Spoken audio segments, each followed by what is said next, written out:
What is up, guys? It's me, Dustin Minister, now back with another video of BAD Cup 3. This is going to be part 6 out of 9 parts. And in this one, we are going into 4 other series of round 2 in the winner's bracket. Now, guys, I have spoiler filter on right now. If you don't want spoilers, just know that I'm going to reveal the results of the former parts of this tournament. If you guys don't want the spoilers, go and watch the other 5 parts that I have made of this tournament. But I'm going to remove those spoiler filters for you guys who have watched them or don't give a damn in 3, 2, 1. There you go.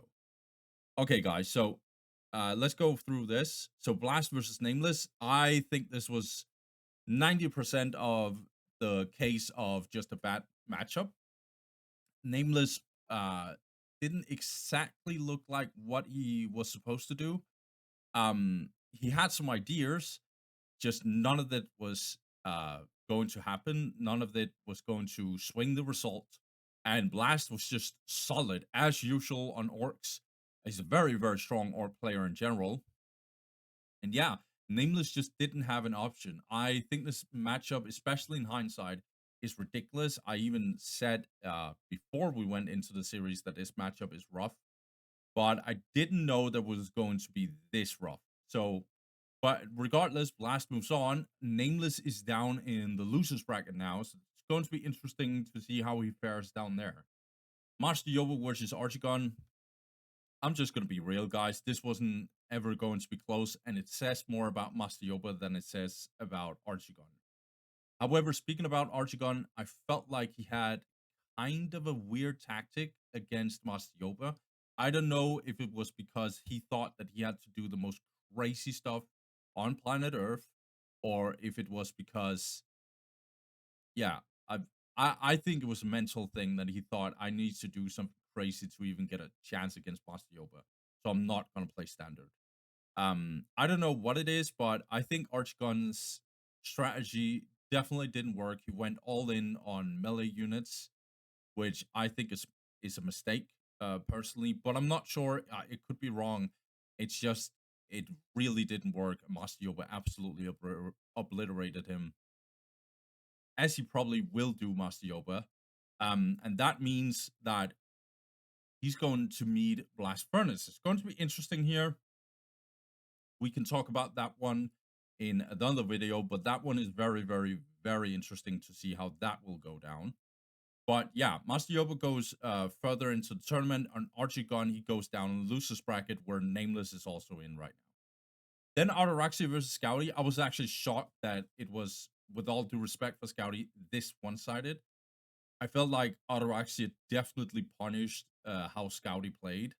I think Scouty made some mistakes that I didn't expect him to make. Um, but Ataraxia was just so solid, and Scouty made mistakes that he just really, really, really used to his own advantage and punished Scouty really, really badly. I think Scouty also did something weird in how he strategized against Ataraxia in game 2. So I'm not sure quite, but regardless, the result is very clear. Ataraxia moves on. Scouty is down in the losers bracket. That is kind of crazy to me. And Ataraxia, he's going to meet Susork. Susork, he went up against Alex UK. And I also think this was very one-sided. In hindsight, this was extremely one-sided. I think Susork just completely obliterated Alex UK in game 1. And in game 2, I didn't feel like it was as bad for Alex UK, but he definitely got a little bit outsmarted. I think Susork just, all his decisions make sense. And Alex UK just didn't, he just didn't have a chance, it felt like. Alex UK definitely tried in game 2. And there was a few moments where I got worried for Susork, but in reality, in hindsight, Alex UK actually got beaten pretty clearly to me. And that's crazy to me. Now Alex is down in the losers bracket. So Susork is going to beat Ataraxia. That will be absolute fire. That is going to be interesting.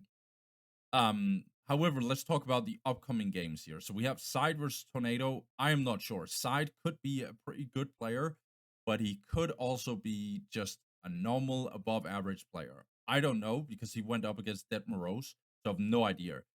But I can guarantee you one thing. He's going up against Tornado, who looks very, very scary, in my opinion. He had a very, very clear performance against Deco. And so Tornado, he looks scary. And Side has to play really, really well if he wants a chance against Tornado. So let's see how that one will go down. Here we have Frenetic going up against Romresis in the other one. This is going to be crazy, I think, because usually when these guys go up against each other, it's always a complete bloodbath. When I casted Burger Cup 21, it was an absolute joy to watch. It was ridiculous, but it was also hilarious as hell. I absolutely loved it. Eldar Mirror is sometimes either it goes completely ballistic and is so fun to watch, or it's just super one-sided and one guy just obliterates the other. So going to be interesting to see that one. And then Tanyaphila versus Fiesta. I'm not sure, man. Like normally, I would be like Tanyaphila. You are a very very strong player, so I think you should win this. I don't know Fiesta very well, but I have done some research. He's definitely a good player, but he's not El Bandito level MMR or anything like that. So Fiesta just winning against El Bandito was kind of interesting. So let's see if it's just El Bandito completely underperforming, which, by the way, spoiler alert, might actually have been the case, but I'm not sure because Fiesta also looked pretty solid, if not very solid. So Tanyaphila and Fiesta, this one will be very interesting to see. This is going to be a true test for Fiesta if he can repeat the performance he had against El Bandito. But it's also going to be interesting if Tanyaphila is in a good form. So this one could go either way. And then Bloody Monster versus Solver, aka Oblawa. This will be the absolute most ridiculous game potentially out of these four. I have no idea. I think Bloody Monster is favored in this one, but I think we shouldn't sleep on Oblawa yet. However, Oblawa hasn't got truly tested. He went up against Tal Rash. We don't know how that will go down, but Bloody Monster had a really clear um performance against Aaron. So let's see how that one will fare down.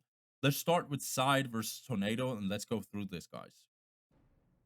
Okay, so the first game in the first series is going to be Tornado playing as Tau, going up against Side playing as Space Marines. The map they're playing on is Meaning of Minds.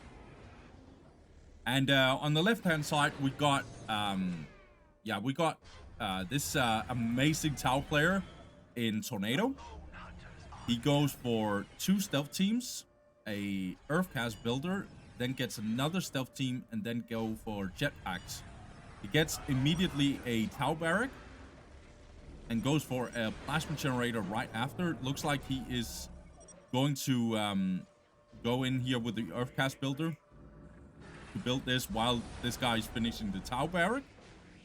Yeah, so let's focus here on the first thing that comes out of the barrack, which is a Tau commander. That can be very relevant. Let's see what opening in general that Tornado is going for. He can go Vespids here, which is a little bit risky. It's very expensive opening. He could also just go for Krooks right after, but we'll see. Or just Fire Warriors. And on the right-hand side, we got Side. Side, he actually goes for... Okay, interesting. He goes for 3 scouts. So Servitor 3 scouts, and then goes for Armory and Chapel Barrack to get the Assault Marine opening. Secure. I'm usually not a fan of this opening, because if the Tau player is going Vespids, it can be very awkward to play Assault Marines, because they'll just do a better job than the Assault Marines. But sure, if Tornado is just going for straight on Fire Warriors, then this opening can definitely work. Tau Commander meets these Assault Marines here. Let's see here if Side is going to... Oh, he's going to fight this. He can decap this. Would be very... Okay, thank God he actually sees it. So he's going to decap this. That's good. See here, so far just eco focus here for Tornado. He's not getting extra units out of his barrack. He also upgraded this listening post here, which will be very important here. Scouts over here, but they're not gonna decap here apparently. At least they're too late right now. Let's see here.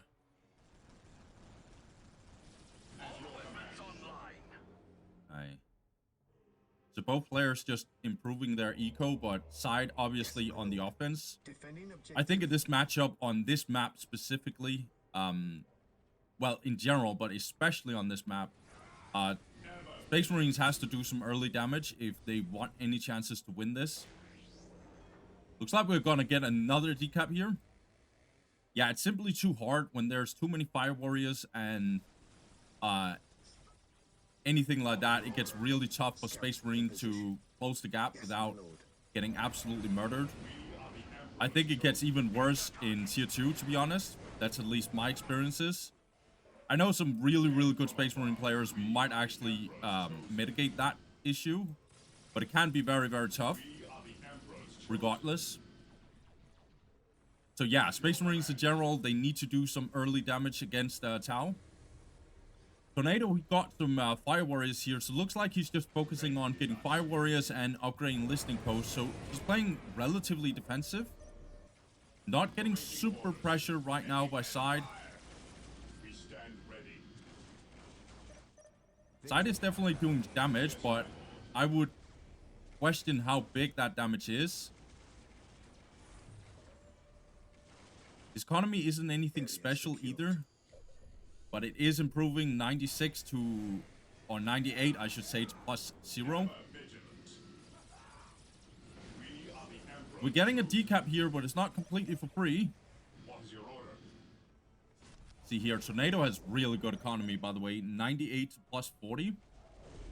And that is with this decap taken in mind. He has a lot of generators here, so he's just chilling, upgrading a lot of Listening Posts, even upgrading this one. Okay, looks like these Assault Marines actually found this stealth team here. Oh, and almost kills it. It's good. A little annoying he couldn't finish it, but happens. Okay, so Force Commander right after the 2 Assault Marines here. Force Commander does really well against Tau Commander. He absolutely obliterates Tau Commander in melee. And obviously that's normal, but then on top of it, he also wins in range combat against Tau, especially because of the HP difference, I should say. Tau Commander is only 1000 HP. By the way, like, Tornado is going complete berserk here when it comes to his economy. It's completely out of control, 122 to +50, and he's also going Tier 2 here. And okay, Side is also going Tier 2. He's definitely doing himself some upgrades here. 110 to +30. Getting some plasma generators. Walkie a pistol. Does he have the Bionics? Yes, he has the Bionics. Bionics is 100% necessary in this matchup. Looks like these Fire Warriors are actually in a really, really bad spot here. Would be really good if you could wipe them all. And he will be successful. That's good by Side, actually. Oh my god. No. Doesn't completely finish these guys. Oh, that's so annoying. Look how low this guy is. Yeah, just more and more Fire Warriors banned. We're even getting advanced pulse rifles. So this is going to be a complete nightmare for Space Marines at this point.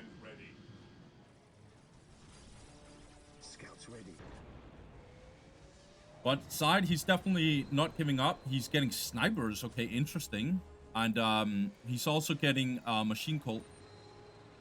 I think snipers, in theory, is good. Because they definitely can deal good damage to these Fire Warriors. But there's 2 problems with it. One, they get absolutely one-shot by these Fire Warriors. And the Fire Warriors are actually surprisingly tanky. So the snipers are not as effective, like, for example, against shooter boys and stuff. You can mitigate this with stealth upgrade. That's going to help you partially, but then the Pathfinders will get in, so I'm usually not a fan of the snipers. Okay, Hellfire Dreadnoughts. Not a bad idea, to be honest. Tau Commander has his heavy flamer and the missile launcher on him. What is the Tau economy here? Yeah. He has both globals on power. He's also getting it on requisition. So his economy is completely out of control. Even for meeting of mines, this is completely ridiculous. Yeah, now getting the second global. Honestly, Tornado is just low-key chilling here. Oh, he didn't have both globals yet. He's getting a second global for power at this point.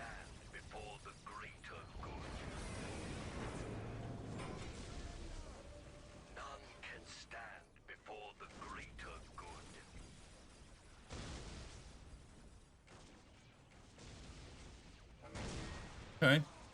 So, looks like Tornado is trying to get this thermal plasma generator up. He's not gonna succeed because Side actually sees him. Now the Hellfire Dreadnoughts is getting in here.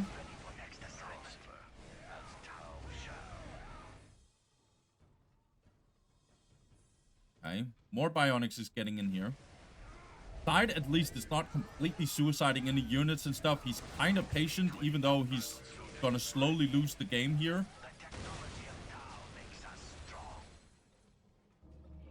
Yeah, vehicle beacon coming in here.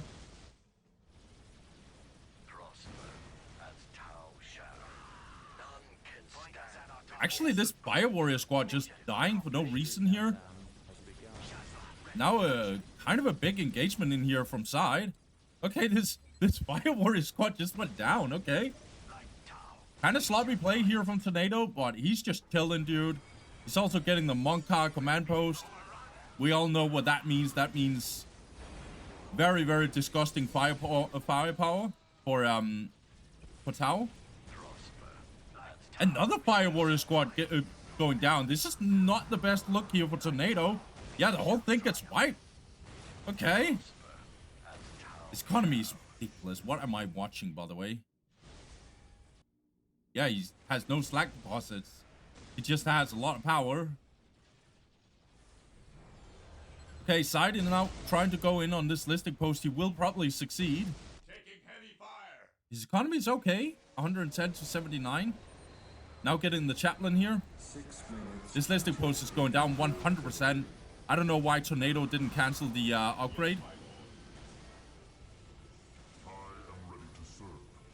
Yeah, these Hellfire Dreadnoughts are not very, very easy to deal with for Tau here. We need some AV from Tornado. Yeah, these Fire Warriors are getting absolutely obliterated. Yeah, and this Devilfish is also in trouble. It's getting spotted by this Skull Probe. Side is just going in here. But the Crisis Battle Suits are now out. Interesting to go for Monka command post here. Salt Marines are really, really in trouble here. They need to get the hell out of here. They do. Okay, Commander just got completely destroyed here. In comes the Devilfishes. Crisis Battle Suit here jumps in. Oh my god. Tornado is just completely flexing at this point. He doesn't feel pressured at all.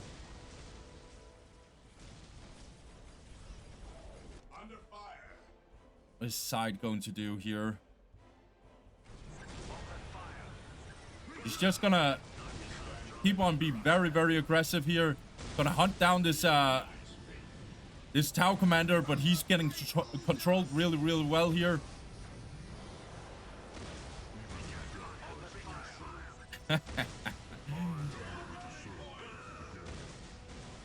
I mean, Side is definitely trying, don't get me wrong. It's just now the bodyguards are out. Like, Tau is in such a strong position right here.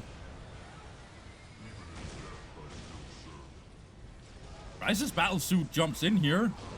but it's very, very low. Chaplin just getting bounced around here. Both Battlesuit crises went down. What the hell am I watching? This is not... I mean, I definitely like the way Side is approaching this. But I just don't see how he's gonna deal. Like, he can't break this Tau fortification, this absolute disgusting firepower. He's not able to close the gap. Oh, he's going for a Dreadnought, the classic Dreadnought. I kind of mess with that. This Dreadnought is so tanky. It deals stupid damage in melee. It's really, really good at, like, yeah, frontlining. He has 2 of them, in fact. That might actually be the play, not gonna lie. 3 minutes until I just don't... I don't know, man. Tornado just looks... He looks like he's chilling. Look at these fire warrior bodyguards.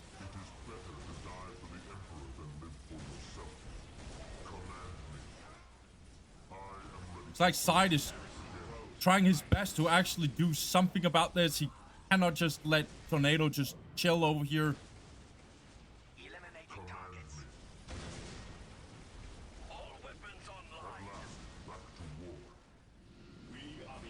What am I watching? So Dreadnought here already taking a lot of damage.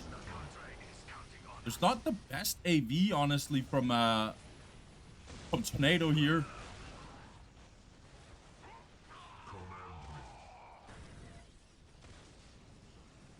His economy is ridiculous. What am I watching? until taken hold victory.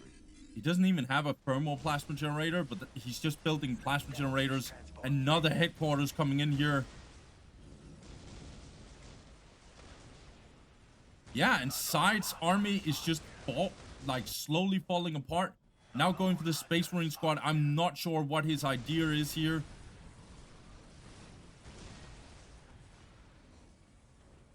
Ready to do our part.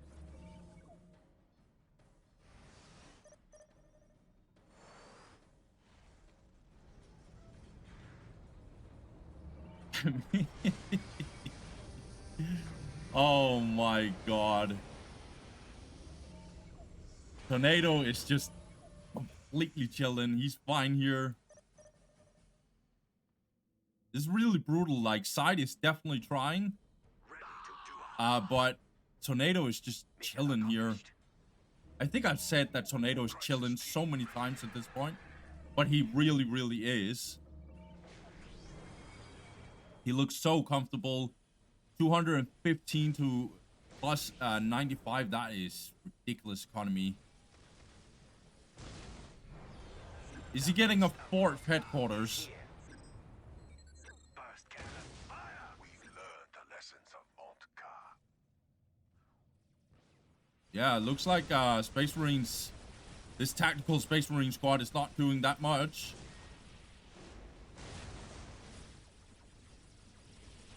Devilfish swim silently. God damn. For next assignment. Okay, so Side is tier 3. But this is where the game ends. Hammerhead gunship is just ridiculous. Like, even the Crisis battlesuits. Tau Commander is pretty strong at this point. Bodyguards. This is not even the full firepower that that Tornado can bring to the table. Okay, orbital relay coming in here. Orbital bombardment, I should say. Again, not doing much. These battle suits are getting in here.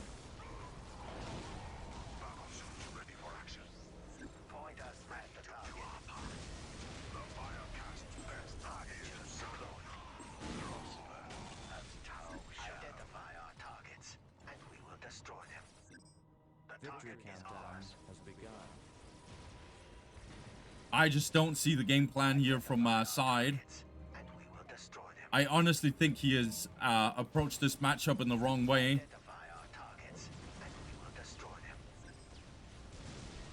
But it's not easy to play against someone like Tornado. Looks like these Terminators trying to get in here. But even they can't survive this brutal firepower here. One Hammerhead definitely went down, but the other one is still problematic. Even the Force Commander is dead here. Looks like Side is coming in with more reinforcements here. Hey, these snipers are definitely doing something here. This Dreadnought is just gonna get kited. We have drones in here. 6 minutes until taken hold victory. I'm surprised Side doesn't haven't that he hasn't left this game yet.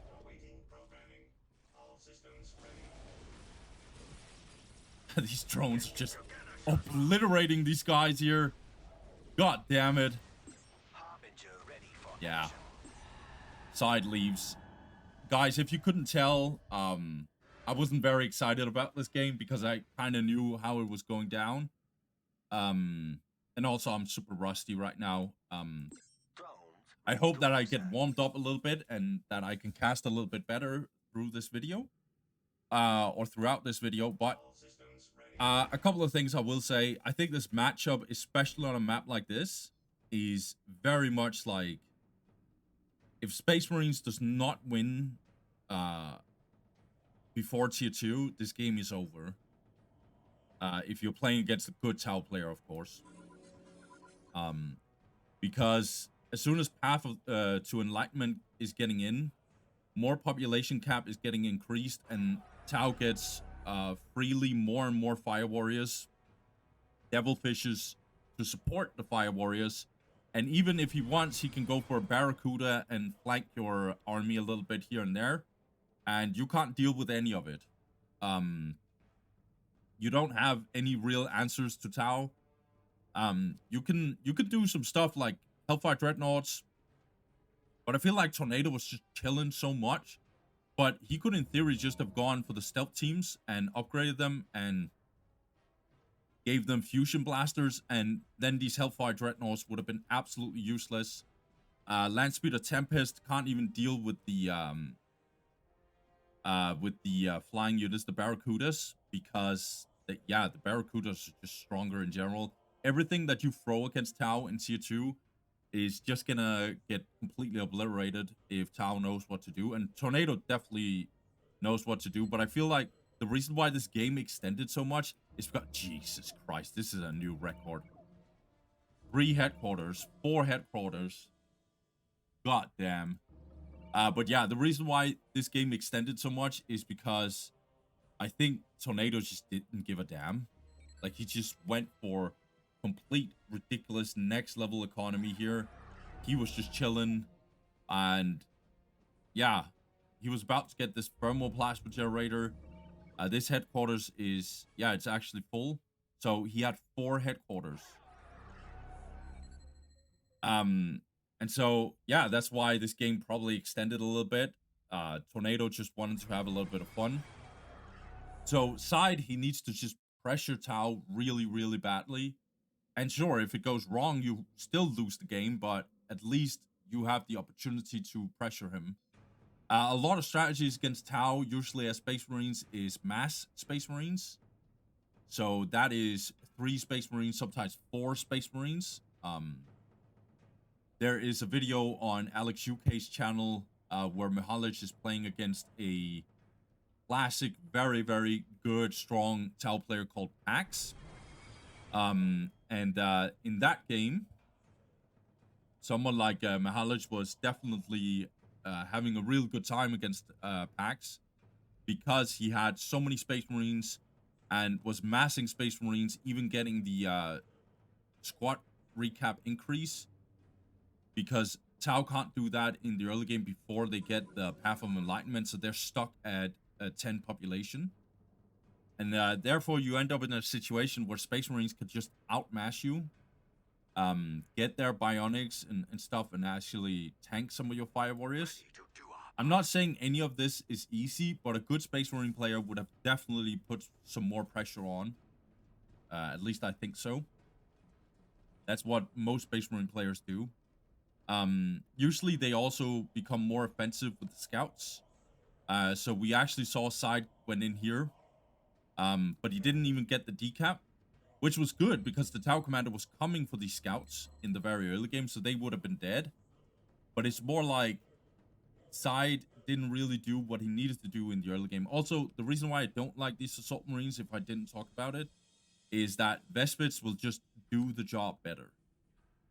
These space Assault Marines won't even deal with they won't be able to kill the stealth teams because they are stealth. And yeah, the Earthcast builders will just run away. Whereas the Vespids will actually destroy generators, listing posts, all of that jazz, drop morale on units that try to fight them. Like, all of that is so annoying. So Assault Marines, I'm not a fan of it. Because you don't know in the early game what Tau is doing, and Vespids wouldn't be weird to start on this map at all. So I would not recommend early Assault Marines, that's for sure. If you want Assault Marines, which is definitely a viable option against Tau Empire, I would probably recommend a more of a mixture. So that would be Force Commander and then 2 Space Marines, and then you get the Armory, and then you get Assault Marines right after. That's a better approach in this matchup. Because that means that if Tau is actually going for Fire Warriors, you can adapt mid-game, and then go for the Armory, get a Generator right after with Assault Marines, and then get Bionics and stuff, get Grenades as soon as you can. Maybe increase the squad cap if you can afford it. And then you keep on having Tau pressured. They'll probably try and sneak in the Path of Enlightenment, and then you just need to, like, Eldar does this as well, where they try and build the tier 2. You just need to find that, where they're doing it, and then kill the builders so they can't finish the Path of Enlightenment. And that takes a lot of experience, that takes a lot of guts. And I'm not saying any of these things alone would have done well enough against Tornado, because he's one of the best Tau players in the world. It's not easy to play against him. I'm just saying my 2 cents. I think the strategy is not going to work. So let's see what Side is doing in the other game.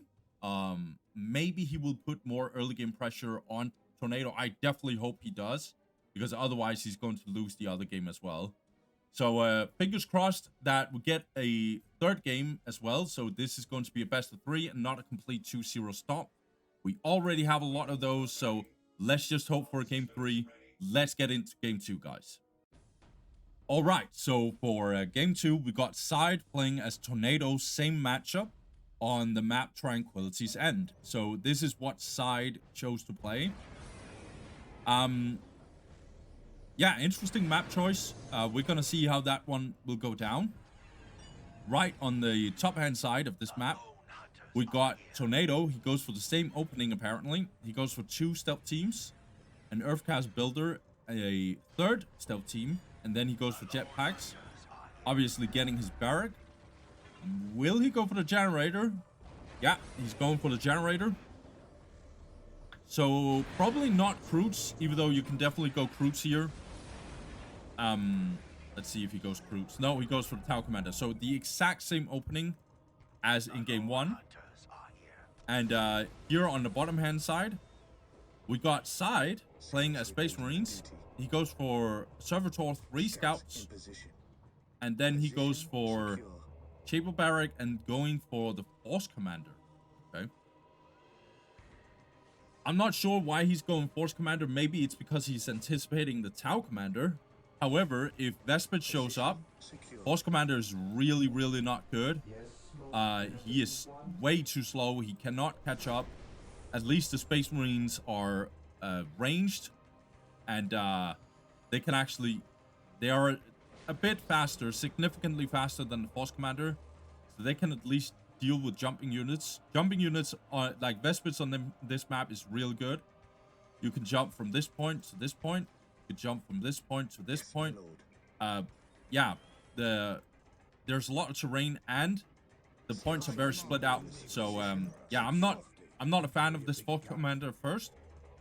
But maybe it's not going to be a complete detriment here.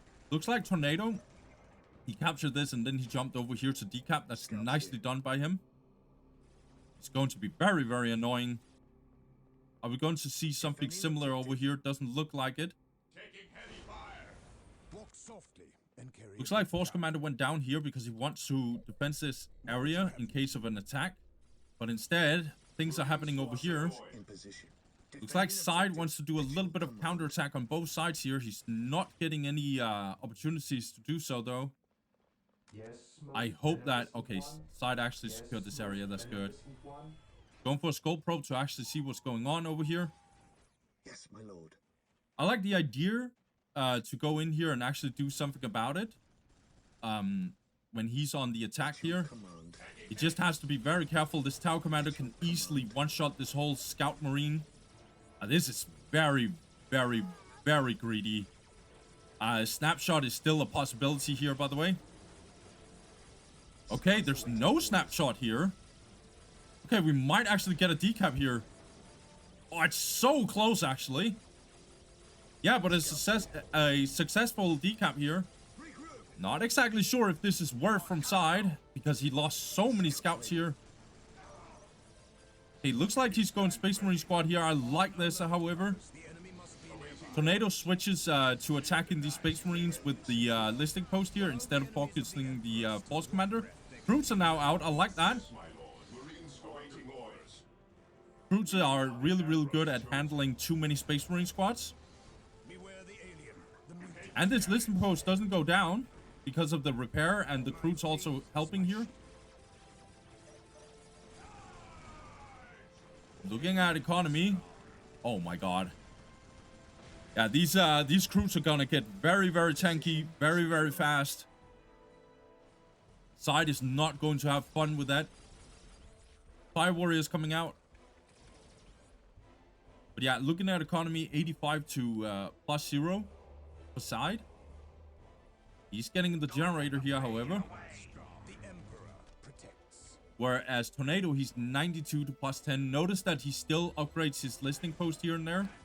In fact, he has 3 upgraded listing posts here. Lots of crews in here.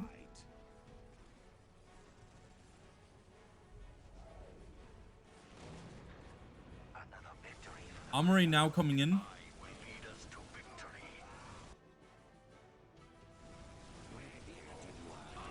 Crews are gonna be very, very hard to deal with here. Okay, looks like Tornado is trying. I think he should either tie up these Fire Warriors with the Force Commander, or instead of just chasing this Tower Commander.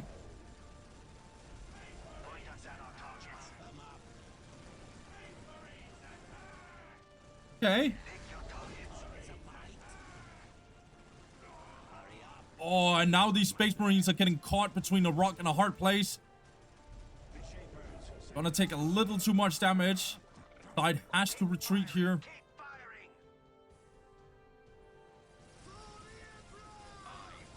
Now he's down in negative cover. That's not going to be good. And these crews are gonna get more and more tanky. More Fire Warriors coming in. He has 2 crews here.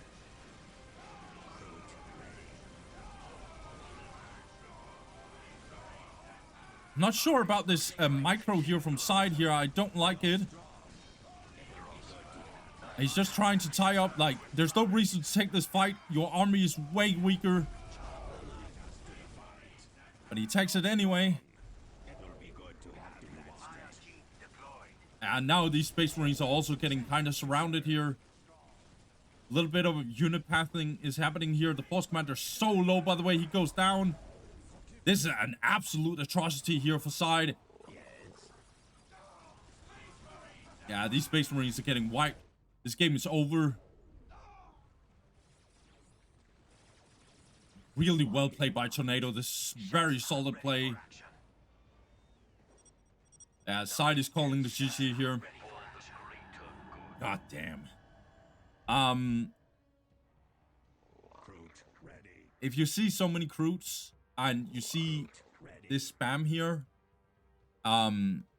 personally, I think it's very hard to deal with if you're Space Marines. But one thing you could try and avoid is not dying. I know that sounds really dumb, but like, recruits basically just abuses the fact, and I call that abuse because I hate this mechanic, but I think it's kind of a cool mechanic, but maybe it's a little too strong. I'm not sure. But recruits, obviously they eat bodies, and look how tanky they get. It's really, really ridiculous. And so you can't afford just running into Tau and dying 24/7 because these recruits will get so tanky that you don't even know what to do against it. If you see Tornado going so ham into army, you at least can know that he's not completely like ridiculous in terms of economy. In fact, he's definitely getting the path of enlightenment at this point. But the thing is, you can't just fight this army whatsoever. You need to be more defensive, more patient. I'm not really sure as a Space Marine player. I think this is one of the best approaches against Space Marines. But you definitely have to be more defensive in this case. You can't afford to just take these stupid fights. And yeah, that's why Side basically lost. I like this approach from him more. Going for the 2 Space Marines was definitely an approach that he could have done. And if you see these Fire Warriors, you could definitely go for some Assault Marines. If there's other opportunities you maybe get, you could probably focus more on economy, get some listing posts and stuff. Obviously, these crews are not really good at dealing with it. And yeah, I know the Fire Warriors definitely outrange the listing post. I'm not saying this situation is easy, but one thing is for sure, don't take these stupid fights because you'll just lose. And you have to be more patient in general. I think this game was basically over as soon as like this decap happened. Space Marines went in here, lost a couple of Space Marine units, 2 or 3 units, not destroying this listing post. All these scouts basically died except for 1, and I know this decap happened. Like he was paying a price of 3 scouts. That is almost 150 requisition just thrown out in the toilet. I'm not sure if that is worth it either. And so you end up getting a situation where recruits are just getting tanky. You are just losing units left and right. You can't sustain it. You will just end up losing. So, yeah, that is what basically happened in this game. And that's very, very sad. Side now goes down in losers bracket, and Tornado, what can I say about him? He just looks stupid good. He doesn't look like a player who makes mistakes. I don't think I've seen a single time where Tornado is making any mistakes. He's not throwing away his stealth teams. They never die. His Fire Warriors sometimes I know in game 1 he did some questionable stuff, but he was just, I'm not saying trolling, but he was kind of like having fun with it. But in this game, you could just see how clean he is. And yeah, I don't know, like Side probably didn't have a real chance. So it's gonna be interesting to see who's stopping Tornado, because he looks scary. He looks really, really scary. Normally we don't see Tau get very, very far into tournaments. But if we have really, really strong Tau players like Tornado, then we definitely get a possibility for it. But yeah, guys, let's wrap this one up. I want to get into the next series, so let's get into that. But yeah, Tornado looks really scary. He moves on. Side is going down in the losers bracket. Let's get to the other series. All right, now we got this matchup. We got Romresis playing as Eldar going up against Frenetic, who's also playing Eldar. Whenever these two guys go up against each other, it's always crazy. A lot of players are a lot of units are dying. A lot of crazy stuff is happening. Sometimes it goes to tier 2 and it becomes a complete mess. We get Harlequins We get wall spiders jumping everywhere. This mirror matchup is so fun to watch. It's one of the few mirror matchups that I actually enjoy to watch. So let's get into it here. So we get a Bone Singer, 3 Guardians, and Fleet of Foot, Aspect Portal, and Rangers, and then going for Plasma Generators. Complete standard opening here from Frenetic. He obviously starts on the left-hand side. And on the right-hand side, we've got Romresis. He goes for the exact same opening. No, he goes for Farseer. Interesting. I'm actually a little shocked by that. He now goes for the Fleet of Foot, obviously, as well. Farseer, okay. Gonna be very, very interesting to see what he does with it. I think Rangers are just a better option here, but I'm normally not doubting Romresis too much. He's a very, very legendary player. He's got to go in here and actually decap. Yeah, he gets the decap here. That's nice. My music is a pillar upon which all worlds have been built. Guardian squad. Now Romresis is getting out of here. The enemy is near. You called us back. It's like Romresis is definitely getting his warlocks here. Oh, this is gonna be brutal. Lots of damage being put down here. Not as much as I expected. But yeah, these guys are getting absolutely obliterated. This is gonna be a decap here. Yeah. Romresis loses his point here. This is actually really, really brutal. Incoming enemy fire.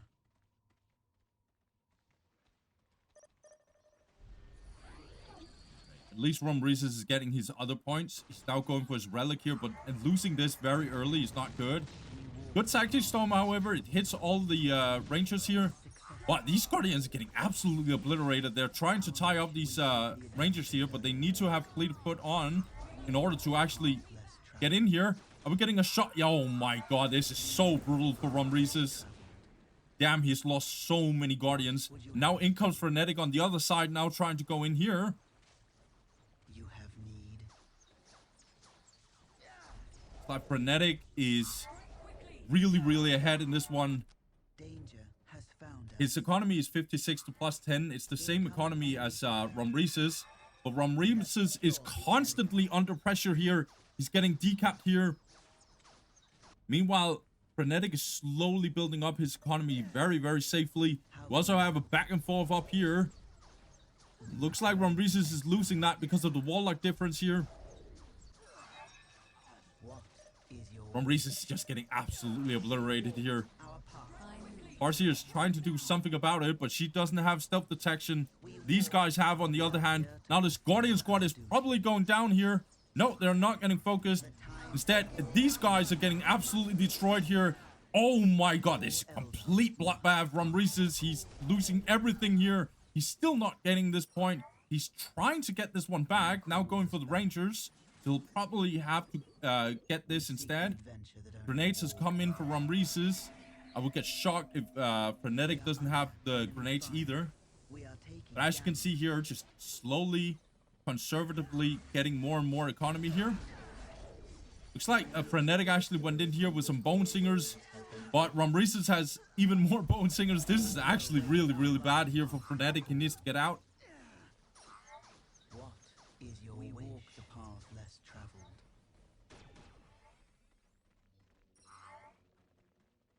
Yeah, Romresis 56 to plus 10.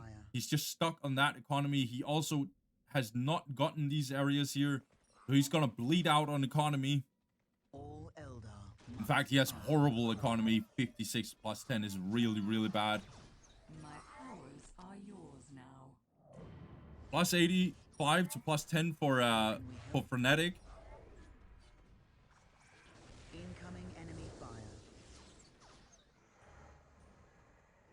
Our Okay. minds work as one. I don't know if this was the idea of the Mind War, which the Farseer is the Mind War to just one-shot these Warlocks. I don't know if that is the purpose. We walk our Eldar. Oh my god, these Rangers are, however, taking loads of damage. Frenetic needs to get out. All Eldar must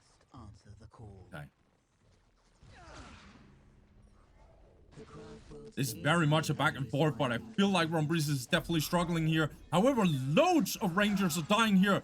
Oh my god, Frenetic, don't tell me you're losing the whole thing. Oh, god damn it, that was such a potential throw here. Farseer is just going in on the front line here. Okay. Now it's Romresis' time to just really kill these Guardians. But these Guardians wants to tie them up. We still have a complete bloodbath over here. The Rangers have recovered a little bit here. Good grenade here. We must hold the enemy back. Hey. My powers are yours now. The battle to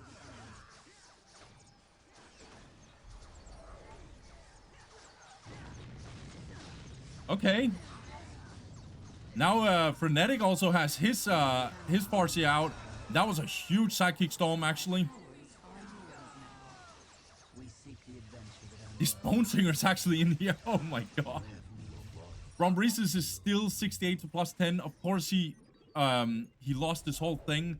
Now Frenetic has this. His economy must be really good. 97 to plus 10. This is an atrocity here for Romresis. He's now going for Dark Reapers because he needs some immediate firepower here.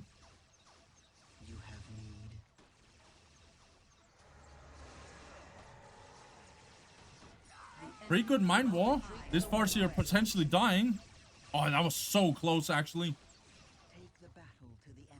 Romresis just can't get out of his base. He's playing on 4 points. It's a very good performance here by Frenetic. If you give Frenetic one finger, he'll take the whole arm. Not sure what Romresis is saying, but usually when you see someone right like this, it means the game is over. And apparently his whole thing actually exploded. A nice shot here, looking like a small nuclear bomb here. Yeah, what can I say? This Farseer didn't work. I think in theory it would have worked. Like one-shotting commanders. I understand Rangers don't deal very well with Farseer. Because they don't deal much damage to her. Of course, like, her morale can be dropped and stuff, but I at least understand what Romresis is doing. But if you're doing this, you need Warlocks, you need to have Fleet of Foot on, and you need to hunt down the Rangers. You cannot afford to lose this point. And yeah, he did.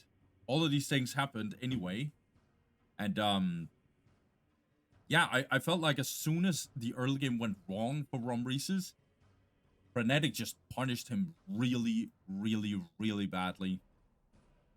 And even in moments where it started looking good for Romresis, like he started taking over here, he murdered all these Rangers, almost all the Rangers for Frenetic. At that point, it was like, okay, maybe Romresis can make a comeback, but then, lo and behold, Frenetic also had his Farseer coming in. He got some more Dark Reapers. His economy was so good compared to Romresis that it didn't matter at some point, and yeah, this game was just over. So it doesn't look too good for Romresis. He looks a little stunned here, I feel like. That's not too good. Oh my god, don't tell me we're getting another 2-0. I really don't hope that, guys. Let's get into the second game. I pray for not having another 2-0. But I'm gonna watch all the games. I don't care if it's a stomp or not. We're gonna watch them all, guys. But let's see. Romresis is a very legendary Eldar player. But he's definitely struggling right now. So let's hope that he'll bounce back in game 2. And yeah, see what happens. Let's go, guys. Right, so for game 2, we got Frenetic going up against Romresis.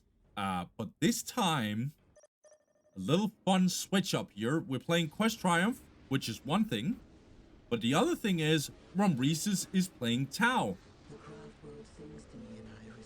Very interesting choice here. I've never seen Romresis play Tau, but I know Romresis can play a lot of races. He has played many different races to very high standards. I just don't know if one of those races are Tau. But we'll see. Frenetic, he goes for an Aspect Portal. Will he go for Rangers? Okay. So yeah, he goes for Aspect Portal, Bone Singer Aspect Portal, Blast Regenerator, and then 2 Guardians Fleet of Foot.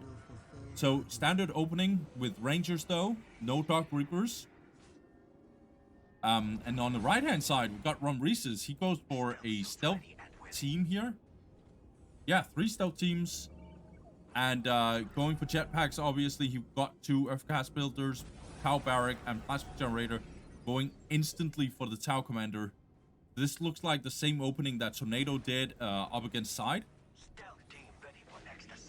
I really think this is a very, very, very good Tau map. I think Vespids are really, really good on this map. Tau Commander is obviously really good as well with his jetpacks and stuff. But also, if you control this middle point here, you can have Fire Warriors in the middle, and they can shoot this whole area if they got upgrades as well and stuff. Like, it gets really, really tough. So this is a really, really good Tau map, I think.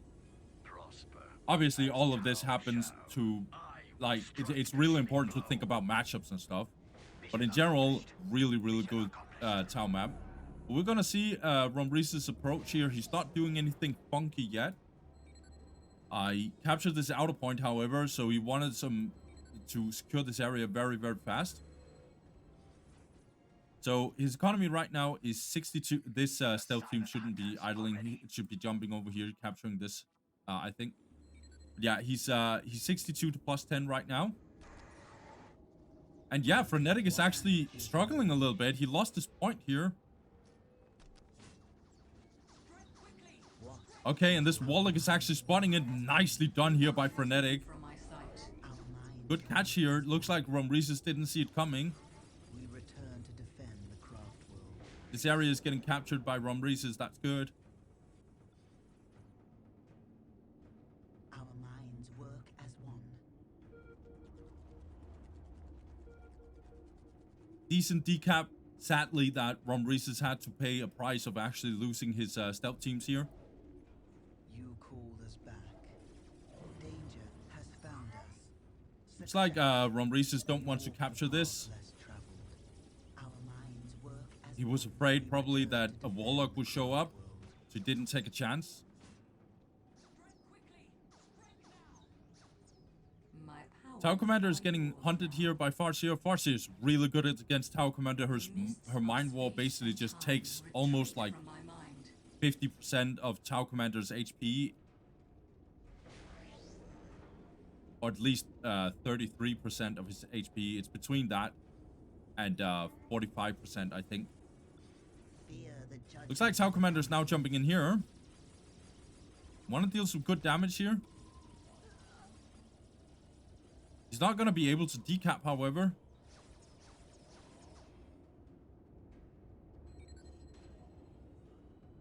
Let's see here. Romresis is now getting the Vespids. I like it. It's a bit too late, I feel like. But he has decent economy. Upgrading his listening post here and there. Meanwhile, Frenetic, not the best economy, in fact. Okay, good. Vespids, Vespids Pulse, whatever it's called. I forgot, sadly. These Vespids can definitely jump in here. But looks like Frenetic is ready for him. He sees it coming, goes in here with the Dark Reapers here. These Vespids has to get out of here. 2 Vespids went down. They're very, very expensive. Got some Fire Warriors in the mix here. No stealth detection, however. These Vespids need to get back.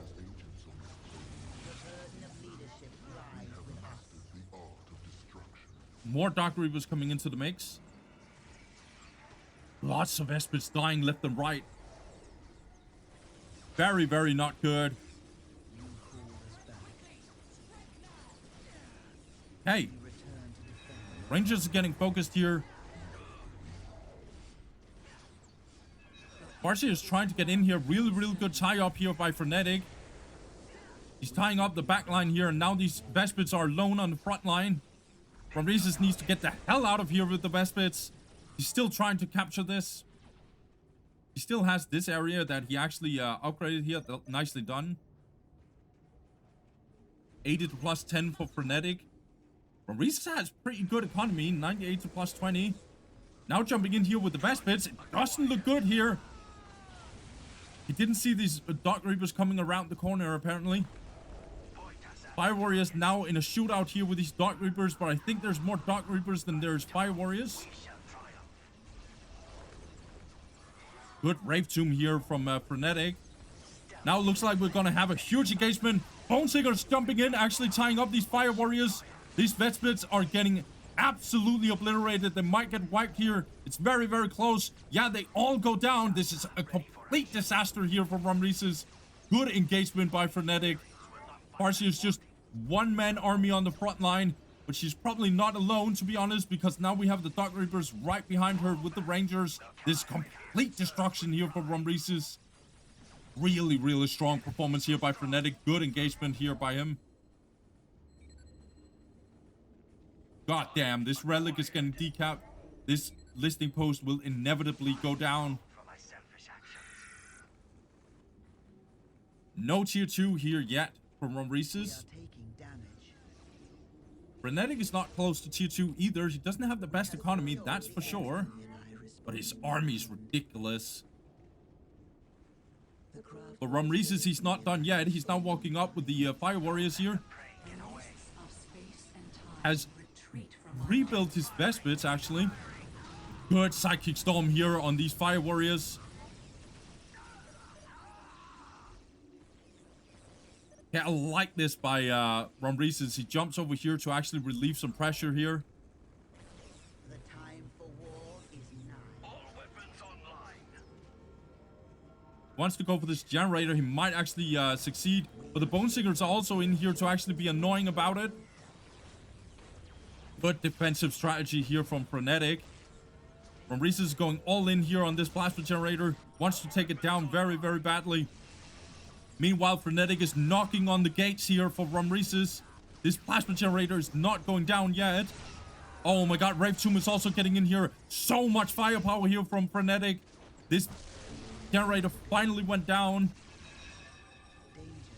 But Romresis' base is just slowly crumbling. He's trying to make a shootout here. He's trying to hold on. But look, like, Frenetic has control over this whole area right here. It's even low-key getting hard for Romresis to even get out of his base. His Vespis is trying to do flanks here and there to actually relieve some pressure. We have mastered the art of destruction. And at least now, Romresis is actually holding on. He's also getting for tier 2 here. Yeah, no signs of tier 2 for Frenetic. My music is a pillar upon which whole There's worlds definitely opportunities here for Romresis. Doesn't look like he actually sees it, that his Fire Warriors is taking a lot of damage. Now Romresis also sees this tier 2 coming in here. Frenetic is 92 to plus 20. Oh my god, looks like these Vespers jumped down here. Took a lot of beatings. Meanwhile, Romresis' economy is absolutely atrocious. 92 to plus 20. Only one upgraded listing post. He's playing on 3 points. Meanwhile, these Vespers are still dying left and right. More damage is getting dropped on them. They almost get completely wiped here. And now Frenetic is ready to rock and roll.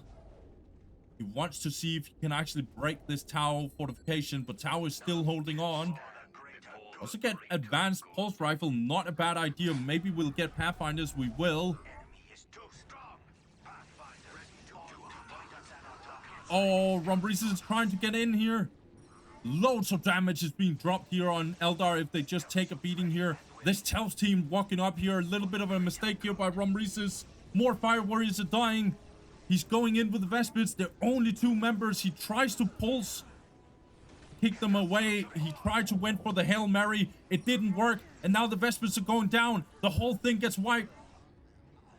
Romresis is trying for his life to actually survive in this game. Pathfinders are trying to walk up here. Yeah, tier 2 coming in here for Frenetic. Or it is here, in fact, and he's now getting enhanced optics. This tier 2 wasn't going to be enough here. And there's still no stealth detection. Oh, there is the Pathfinders, actually. I'll take that back. These Rangers are actually a little bit in trouble. Frenetic actually controls them a little too late. Make every shot count. Fire team deploy. Stealth team ready for next assignment. I think Frenetic will go over here and actually lay siege here. Use the range advantage. Meanwhile, Romresis is trying to push out of his base.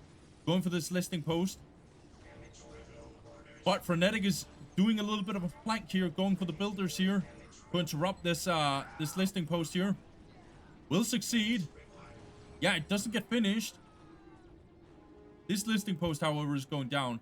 Romresis is 62 to plus 20. That is an absolute disaster. Frenetic doesn't have any mind-blowing economy. 92 to plus 30. Danger has found is your wish. You cannot imagine what we have seen with our eyes. We seek the adventure that only war can bring. Cut them down. Open fire. Frenetic so far ahead. It looks like Romresis. Oh my god, this Harlequin got absolutely obliterated. I think Romresis might have a slight chance. He's getting the vehicle beacon in here. However, he needs some AV to actually deal with this these tanks coming in here from Frenetic. He's getting the vehicles.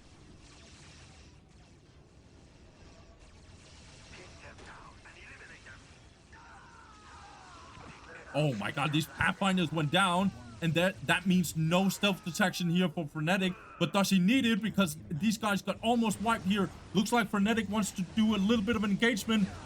Does he actually overstep? I think he does. But looks like this Falcon actually saved his army. That would have been a throw for Frenetic if he just got completely wiped there. Loads of firepower from Romresis. You can't underestimate that. But Frenetic is still using his firepower and his mobility to actually get in here. Looks like the Pathfinders is out here. Okay, Dark Reavers try to get out, but they can't get out. They'll just get completely destroyed.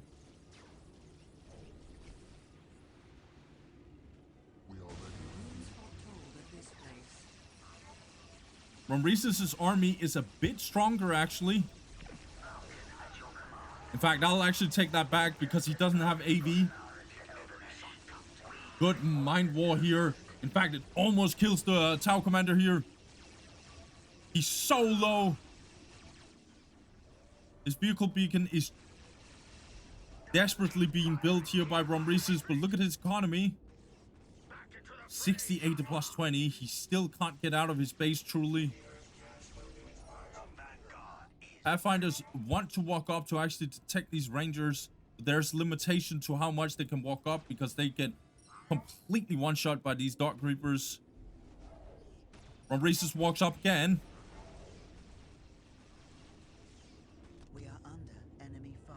Frenetic is now getting Wall Spiders. Really, really good idea. That will be really good against this infantry mass here from Romresis. Pathfinders is getting a little bit focused here. Romresis is just slowly falling apart. He's trying to walk up with some fusion blasters here to actually deal with these Falcons here. You have need. Romresis is just slowly losing more and more. Devilfish is coming out. Look at this army. It's just slowly getting obliterated. Incrementally, more and more Fire Warriors are dying. There's a lot of Eldar units dying as well, but Frenetic can afford it because the economy difference, 104 to plus 50. Meanwhile, Romresis can't remember last time he was above 70. Now these Warp Spiders jumping in here, and these Fire Warriors getting completely obliterated here.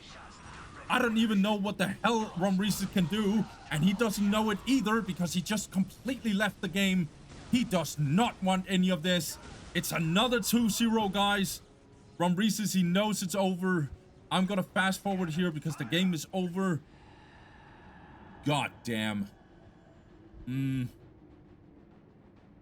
Yeah, loads of small mistakes here and there from Romresis. I felt like him losing the stealth team here is obviously not game breaking. It's just not good at all. Him not capturing this fast enough, and just weird mistakes like, I don't know, like Frenetic definitely caught him off guard, I think. I don't think Romresis saw it coming that Frenetic would do a lot of early game firepower, and Romresis couldn't really handle it. I think some of his Fire Warrior micro was a little bit bad. I know why he tried to do stuff, but he just looks a little... And this isn't just Tau as a race. He did this in the Eldar versus Eldar mirror as well. He just looks a little slow, a little too, like, slow on reacting on stuff. The macro micro stuff is a little out of... Yeah, it's just not effective enough. Idling with this guy, getting caught off here, and then not reacting fast enough to getting shot by these rangers. And all of these things is, like, don't get me wrong, I understand if he did like 60% of them, but you can't do all of them. It just speaks to a player that probably isn't... And remember, when I say this, I hold Romresis to a very hard, really, really high standard. Like, Romresis is top 3 Eldar players of all time. I don't think that is a controversial statement to make. I know right now he's probably struggling a little bit, but he is definitely a legendary player. So remember, when I say these things, I hold him to a very, very, very high standard. But yeah, this doesn't look like the Romresis I know. But he definitely played better in this one. I just don't see how... Yeah, Frenetic just abused the whole situation here, where he went really, really ham, and it didn't look like Romresis had a good answer. But to be honest, with saying all of this, I think the main reason why Romresis lost is actually the way he played with his best bits. I think that was a major issue. So many Vespits died left and right. I stopped counting. These Vespits also had to be rebuilt at some point, even though he had already reinforced the one before a lot. And that one also got completely obliterated. And I understand Frenetic played really, really well. It's just... Oh, yeah, this is what I mean. Like, just weird plays, weird micro, doesn't look normal for Romresis. But yeah, Frenetic, if you noticed it, he was actually very slow on economy. I think this relic took him years to actually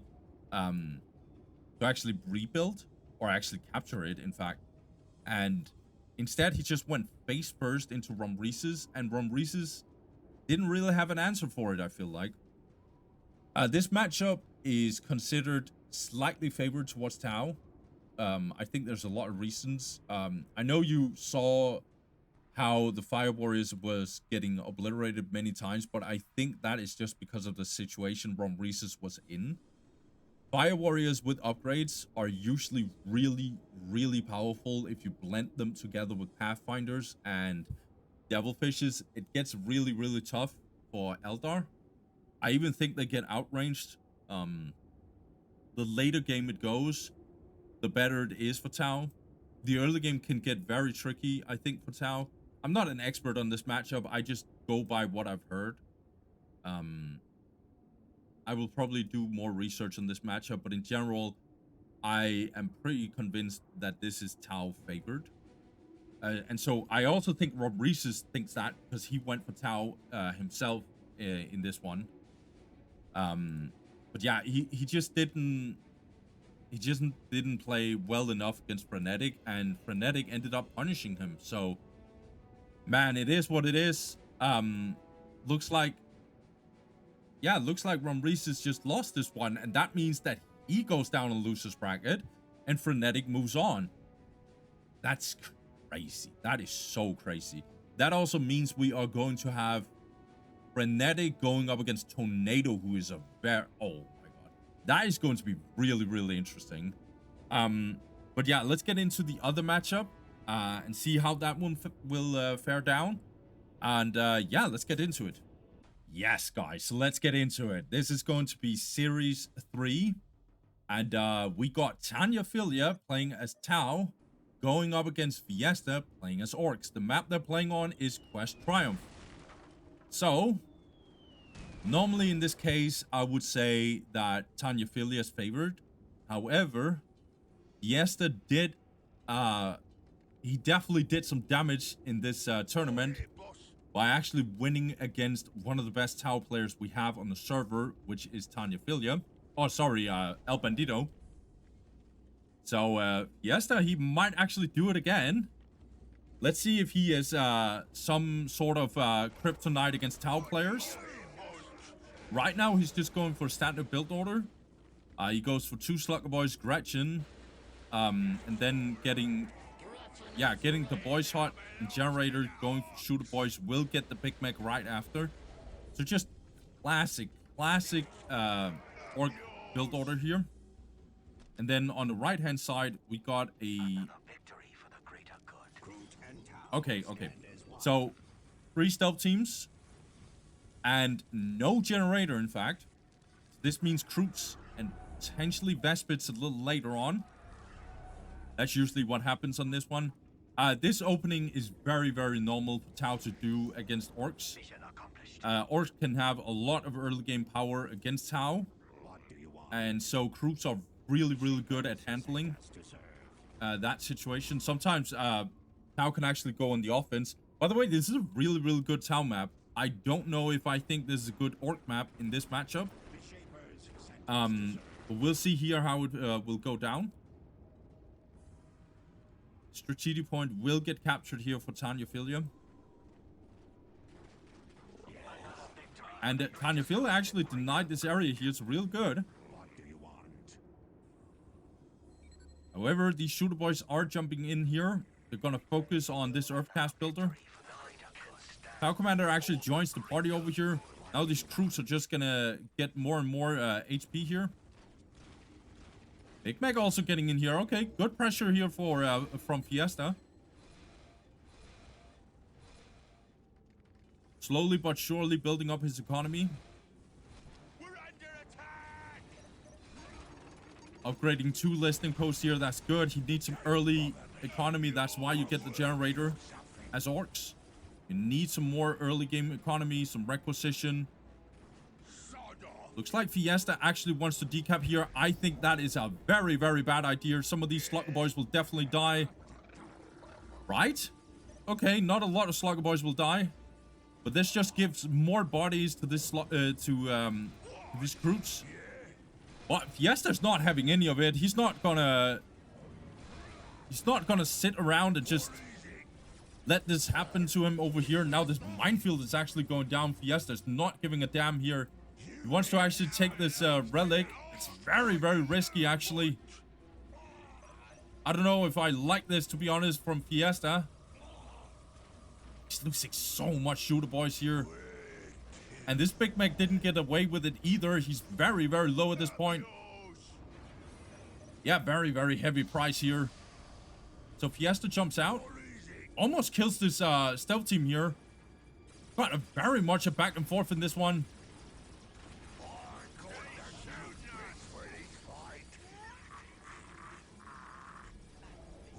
Big Mac is so low. This is really, really not good news. But these minefields are actually getting into the mix here. Tau Commander is taking lots of damage here. This area is still not getting controlled here by Fiesta. And now these Fire Warriors are getting into the mix. These Slugger Boys will probably die. Oh my god, and a good decap here from Tanyaphila. These Slugger Boys are gonna die. Is Minefield not doing too much? This Big Mac is still alive. I have no idea why that is the case. Looks like this Tau Commander, he's kind of taking a bath here. He thinks this is a swimming pool.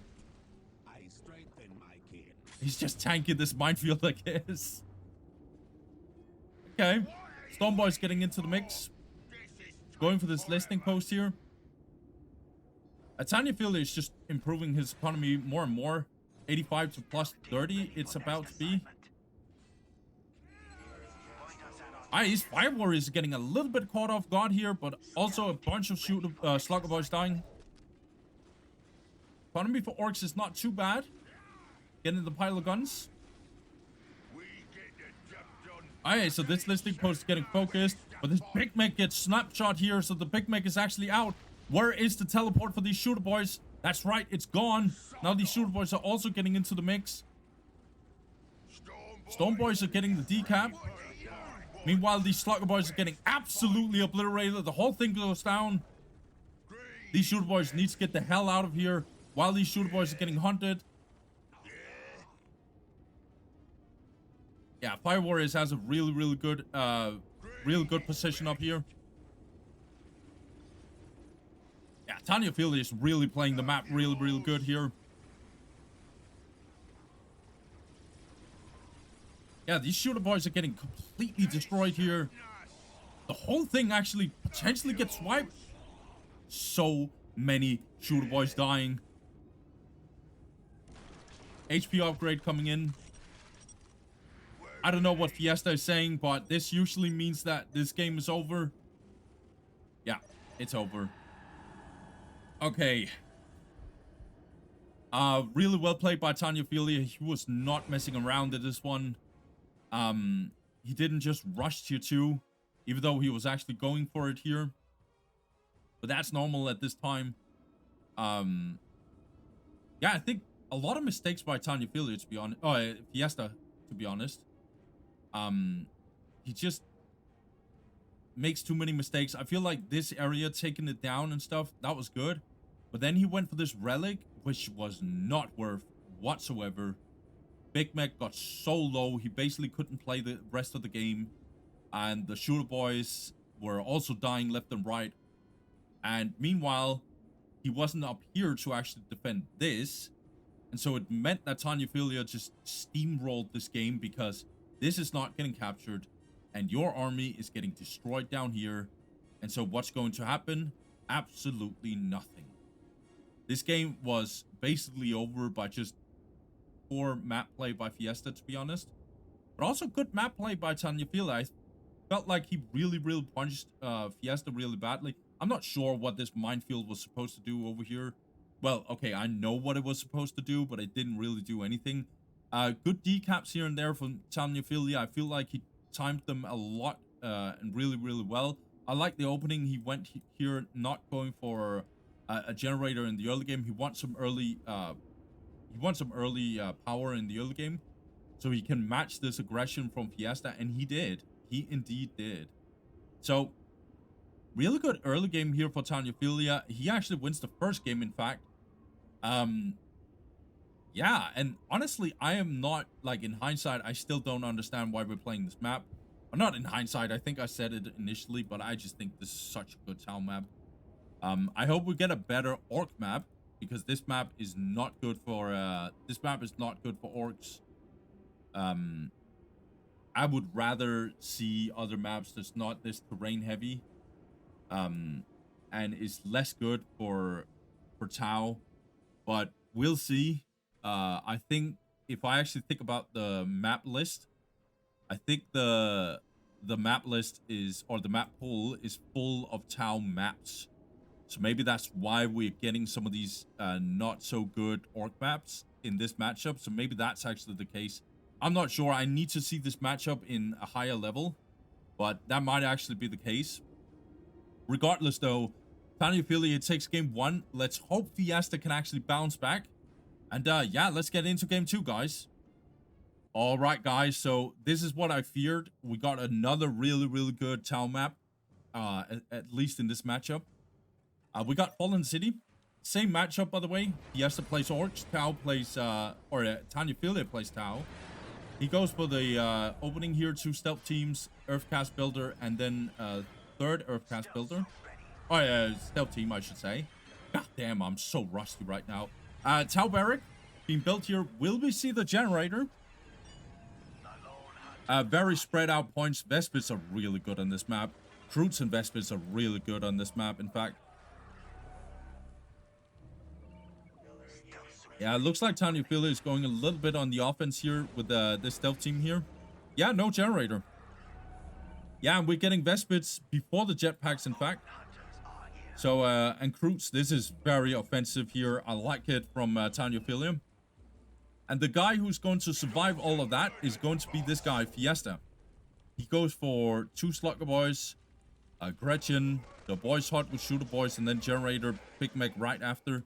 He wanted to capture this very early so he could go over here with these Slugger Boys. Meanwhile, Tanyaphila is getting this area here. He wants to be a little cheeky here.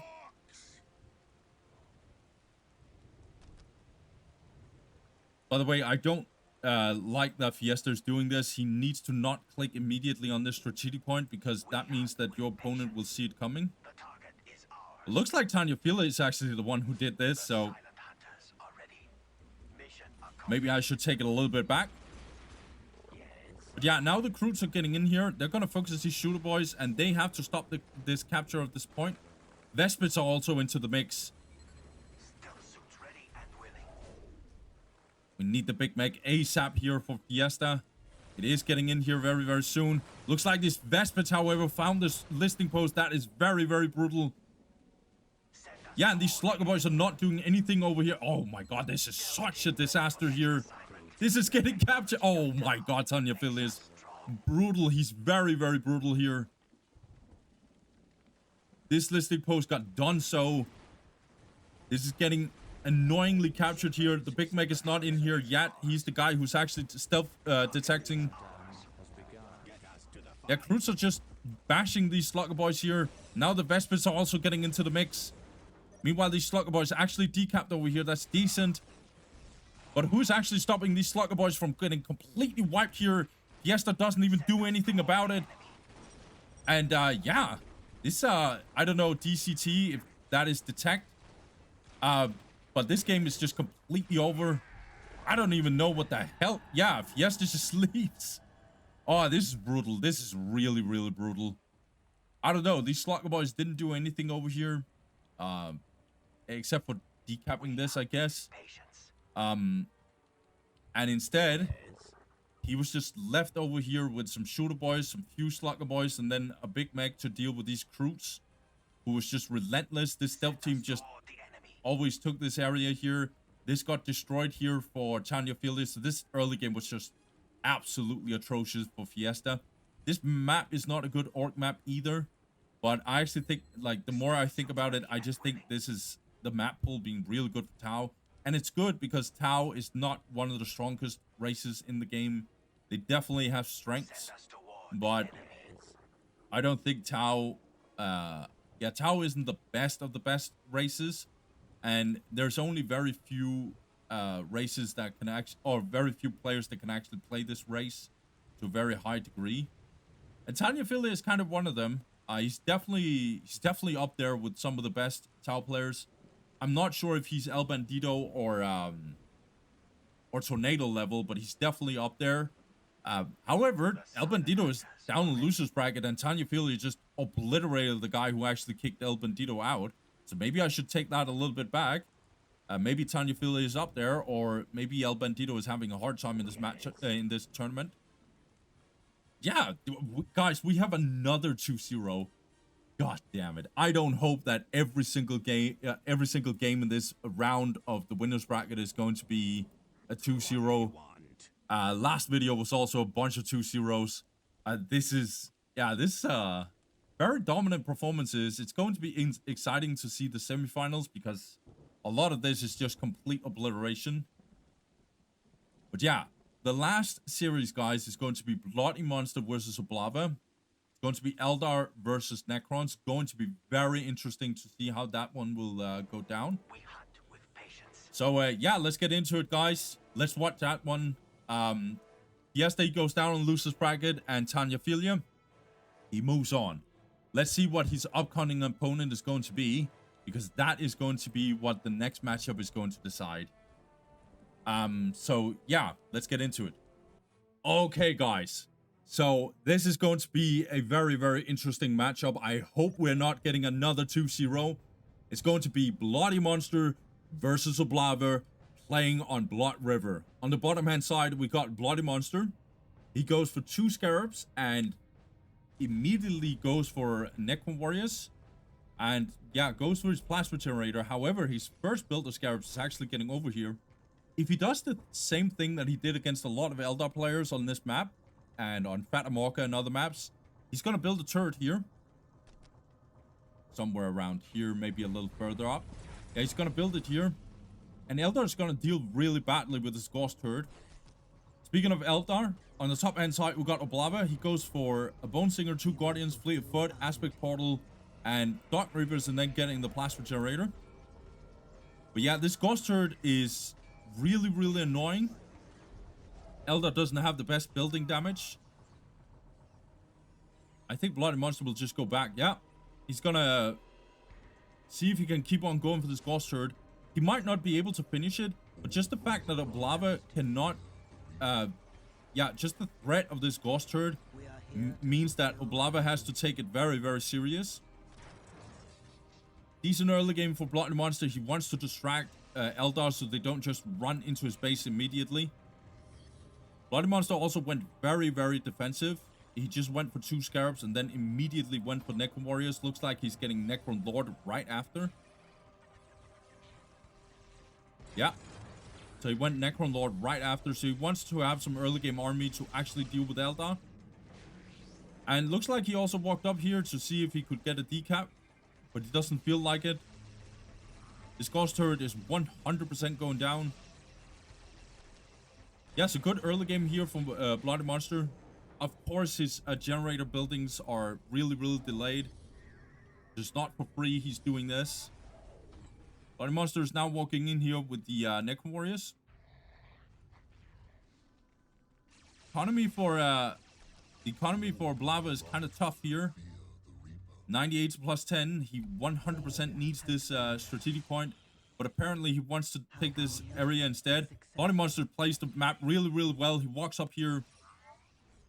It kind of smells it out that these Guardians are trying to take this. Necron Lord in here. They're caught a little bit between a rock and a hard place. But now the Necron Lord is getting in here. And that changes the picture completely. He's doing a lot of disruption here in the back line. These Necron Warriors, however, needs to be careful. They're not dying too much. Summoning Core coming in here for Bloody Monster. A little early Summoning Core. Well, it's not early. It's just the generators are very behind in terms compared to when he actually starts getting the Summoning Core. Usually you have 6 generators or very close to 6 generators before you get the Summoning Core. But Bloody Monster, he delayed the economy a little bit to actually do some early game damage here. I don't know why we got a little bit of a lag spike. I don't hope it's gonna end up happening again. Bloody Monster is playing this early game really, really solidly, but Farsi is getting in here. Now these Necron Warriors are potentially overstaying their welcome here. Oblawa wants to hunt them down. Good on Bloody Monster to just get the hell out of there before it actually went wrong. Oblawa is trying to attack on this area here. Tries to capture this area. Oblawa needs to be careful that there's not some backdoor shenanigans where these Scarabs gets in here and actually decaps. That'll be very, very annoying. Farsi is out. Second Plasma Generator coming in for Oblawa. Danger has found us. I also saw Wraith Tomb being built, slowly being upgraded here for Oblawa. Good push here by Oblawa, honestly. Good Psychic Storm. Meanwhile, he's just getting this with no actual problems right now. Yeah, it looks like he's also getting in here. I like this by Oblawa. I really like it.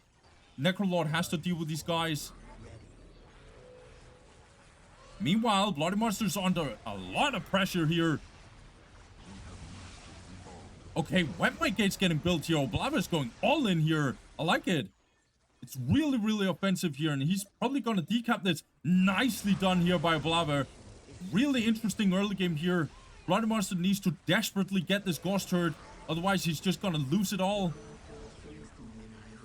Oblawa can get some upgrades on this Webway Gate here. If he wants, he can go for the healing. This Necrolord is taking loads of damage. Farsi is just single-handedly on the front line here. Yeah, this Necrolord needed to teleport out. He's very, very low. These Scarabs got completely wiped. This is getting captured. This got secured by Oblawa. Okay. Good pushback here from Oblawa. How about his economy? Not amazing. Plus 80 to plus 20. That is going to change very soon. He's actually getting both relics. That is crazy right now. That's why Bloody Monster is making a push here. He's not having any of this. He needs to stop Oblawa from taking over the whole map. He's trying to get this critical location. Oblawa, that is. But look at this. Now his base is slowly getting completely destroyed here. Looks like Oblawa is going to lose his Bone Singer here. Oblawa is going in here. This Bone Singer will definitely Rape Tomb this this Ghost Turret here. Looks like Blade One's also in the mix here. Good beam here on these Dark Reapers. Now the Builder Scarabs are also getting in here. Good decap, however, here by Oblawa. He's gonna lose this slowly. Slowly but surely. But who's looking out for his base here? The future is clouded and uncertain. Success. Yeah, this Ghost Turret is definitely going down. Blade One's getting into the mix. There's loads of pressure here from Oblawa. He's getting 3 Dark Reaper squad. Good Psychic Storm here. Looks like Bloody Monster wants a little bit of a base raise. Good decap here, but instead Oblawa got this area. Another Webway Gate getting put down here. Bloody Monster can't afford this to happen. He needs to stop this. Another turret is getting built here. These Flate Ones are not holding up. It's actually a complete wipe with these Flate Ones. Good pressure here from Oblawa. I like the way he plays. I know Blood Monster's definitely doing his thing over here, but he needs to teleport back, and teleport he does. Now Oblawa is gonna kite a little bit here. Let's see how he handles this. He needs to micro really, really well. I don't think, no, this turret never got finished. Now it's finished. Webway Gate is in here. Another Dark Reaper squad getting in here. We have 4 Dark Reapers, and Necrolord went down. Necrolord is gone. Good beam, however, here. Bloody Monster's trying to attack Oblawa here. He wants to push him out of the base. These Ghost Turrets got built here, but these Scarabs are not surviving the whole thing. Percy is still alive for some godforsaken reason. So many Necron Warriors is definitely dying, but Dark Reapers are not getting out of here alive either. Support platform is actually getting dropped here. It's a very, very offensive play here from Oblawa. Good push here, but Flame Ones are now coming in here. Bloody Monster needs to do everything he can to actually push out Oblawa. This turret is not getting finished here. It's very, very close, but it doesn't get finished in time. Blade One's on the front line, trying to buy some time here. Yeah, Blade One is getting absolutely destroyed here. Actually, this area got taken here by Bloody Monsters. That's really, really good. However, Oblawa also took this. This is really, really high level from both players. I told you guys that Oblawa is really, really good. Farseer on the front line, but she needs to be very careful because she's only 100 HP or even less. Bone Singer in here for some godforsaken reason. It's definitely dead. I think he tried to Brave Tomb this Ghost Turret. Oh my god, Farseer went down as well. Oblawa needs to be careful. He doesn't overextend for no reason. No tier 2 coming in for either player. Okay, I lied. Bloody Monster is actually doing his thing. He's going for tier 2. Craft world sings to me and I respond in kind.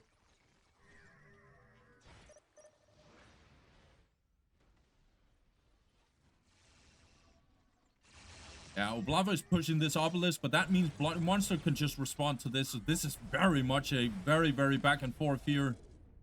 Both players understanding exactly what's going on in this game. 86 to plus 20 for Oblava. Plus 70 here for Bloody Monster. He's getting another plasma generator. No Necro Warrior upgrade, by the way, on these Necro Warriors.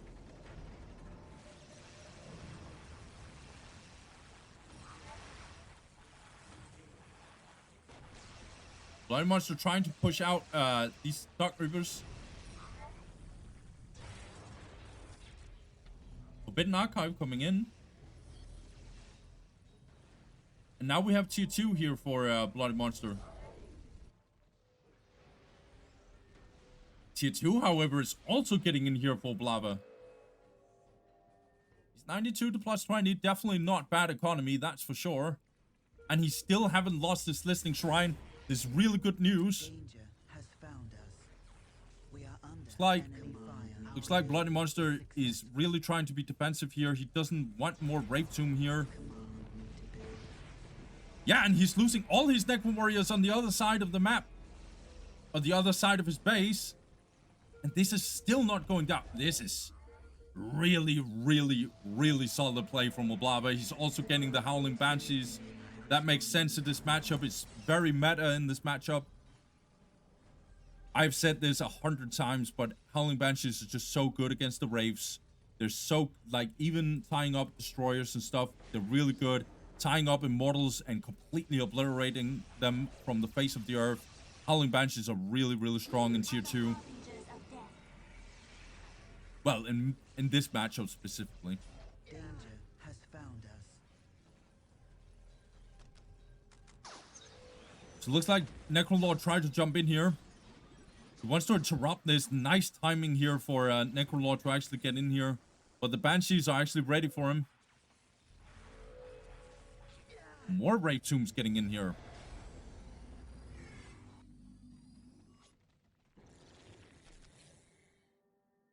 Optics getting in for Oblava. Incoming enemy fire. There's not a clear winner in this one so far.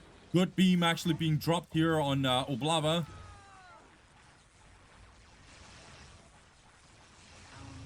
is successful. Bloody Monster is trying to push out Oblava, but he is getting completely destroyed. These Necro Warriors are not surviving this.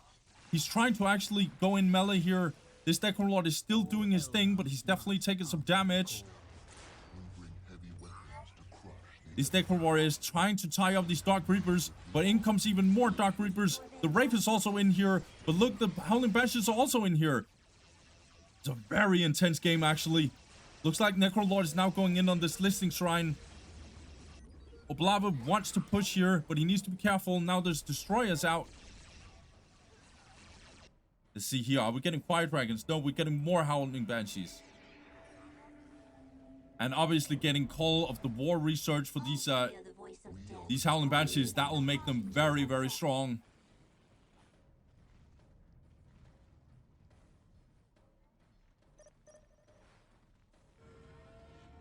Many are cold, few survive. Danger has We are found here us. to exact harsh vengeance. Look at Oblava's army here. It's so powerful. All of these Necro Warriors have been taking so much damage. Bloody Monster's getting the Destroyers. This means we need Fire Dragons very soon from Oblava. He can't afford to just go for Dark Reapers only. However, look at these Banshees. They're tying up these Destroyers for sure. Loads of pressure getting put down here on Bloody Monster. And look at this. Oblava has amazing economy. 128 to plus 20. We are here to exact harsh Needs a little bit of power, but he has a lot of power float, and he's going all in on infantry here. The only thing I'm missing is... Yeah, the only thing I'm missing is definitely the Fire Warriors. He's also population capped. He needs another Wetway Gate. The craft world sings to me and I respond in kind.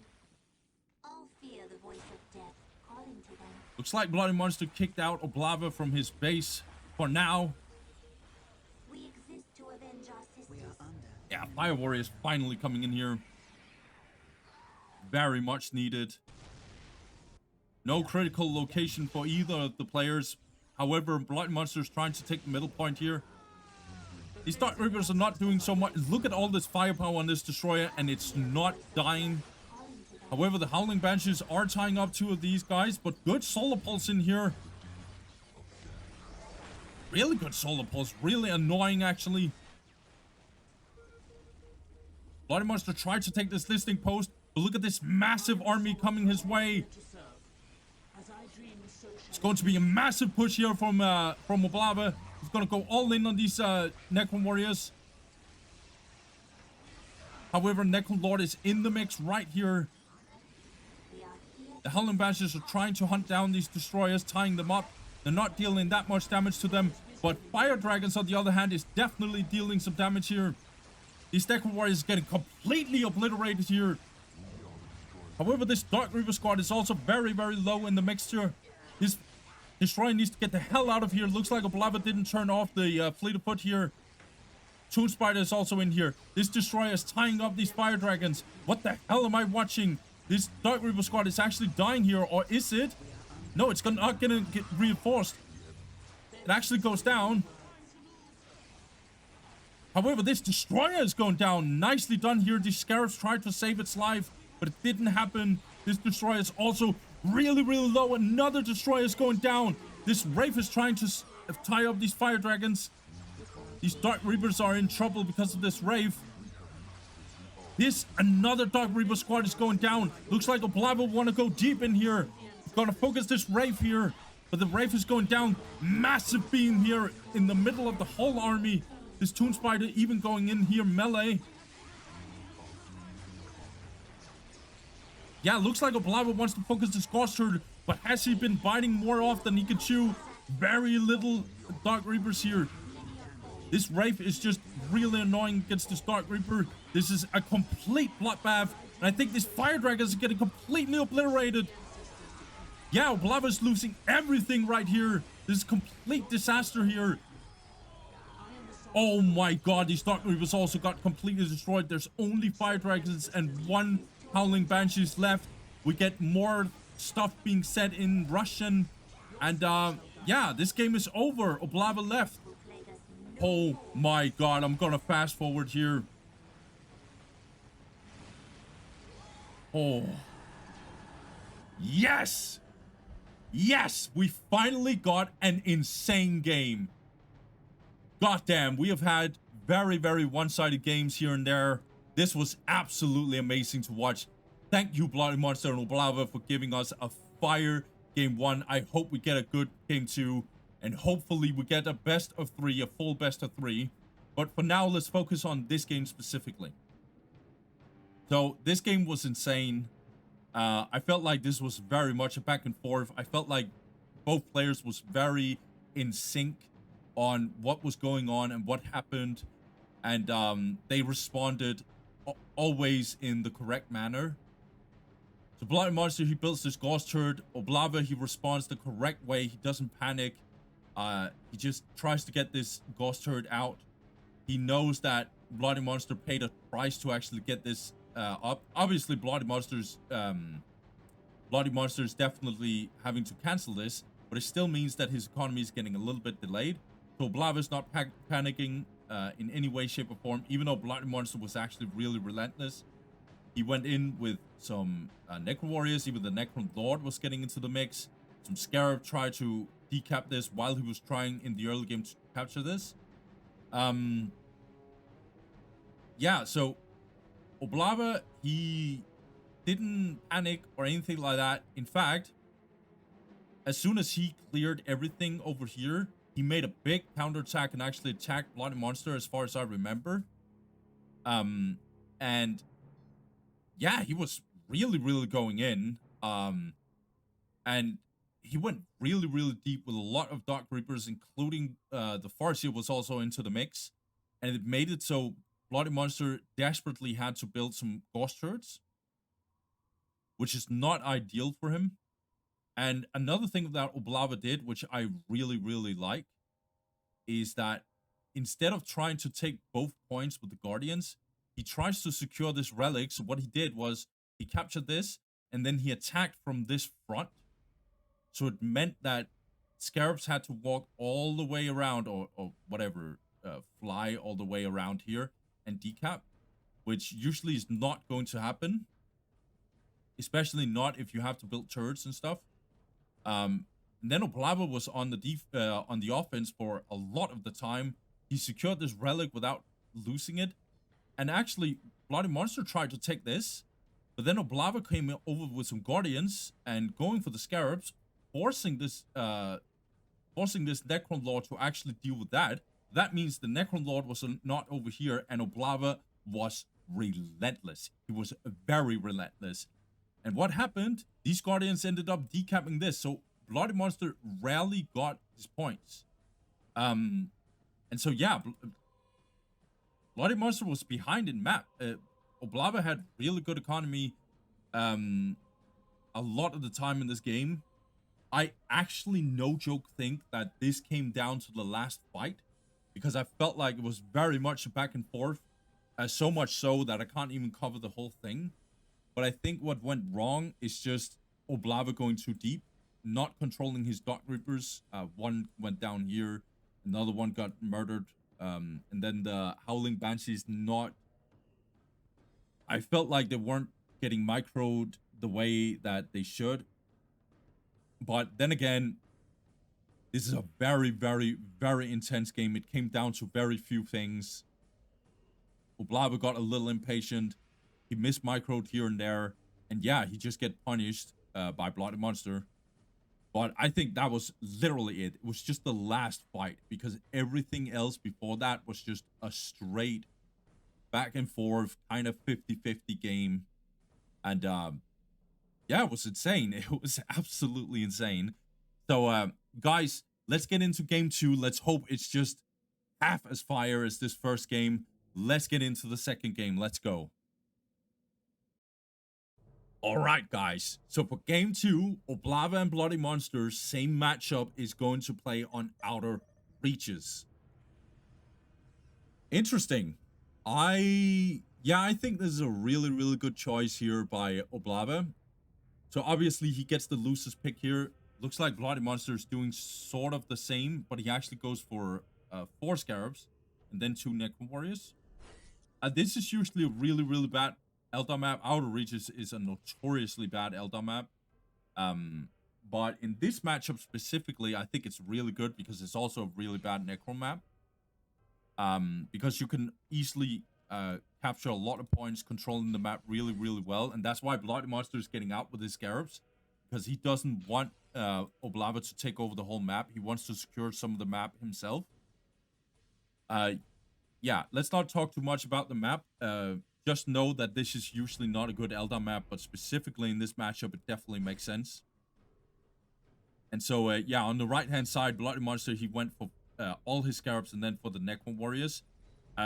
Getting Plasma Generators, again, kind of slow, but that's because he wants some more map control here. And on the left-hand side, Oblawa, he went for standard build order, I think. Yeah, standard build order. He went for a Bone Singer, 2 Guardians, no Plasma Generator. Okay, I really like this because he then goes for 2 Dark Reapers. So not exactly standard. This is a way more offensive early game here. Looks like Oblawa wants to do some early damage here to Bloody Monster. Oblawa wants to take over the map and he wants to do some heavy pressure against Bloody Monster. He might actually be able to do it. Good fleet of foot here, getting in. Oblawa has 2 Dark Reapers so far. He's getting his 3rd Dark Reaper right after. All who love life, Incoming we are enemy the fire. destroying agents on this plane. Good pressure here. Oblawa already on the move. And Bloody Monster only has these Necron Warriors. So now he's building this Ghost Herd, but he's still stuck in his base. He can't get out. Command me. At least not so far. Oblawa, he took this. Command me to build. He's also going for this one for sure. These Builder Scarabs, however, is still out here, so they can easily decap over here. But the base is actually under siege here by for Bloody Monster here. Oblawa is kind of relentless here. Super offensive play here.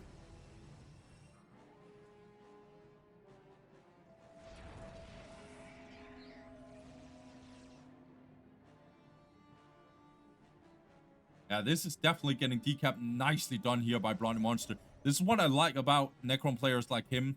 Master Yoba does this as well. He's real good Necron player. He gets out of his base with the Scarabs to actually avoid getting closed off. And actually make sure that he can actually decap here and there. It's very, very good. However, more Dark Reapers are getting into the mix. This is not going to be for free. Bloody Monster needs to get the hell out of here because he's going to lose this Builder Scarab 100%. Yeah, now these Necron Warriors are getting completely destroyed here. Good heavy cover right here, actually. Necrolord is, however, getting into the mix, and now Eldar needs to get the hell out of here. Plus 60, approaching plus 70 here for Bloody Monster. Now going to attack on this obelisk, but it's going to take a lot of time. I don't know why these guys are just staring, not really doing their thing. Now finally going to focus this obelisk here. See here, looks like Necrolord is now going in here. Wants to take down this Listening Shrine.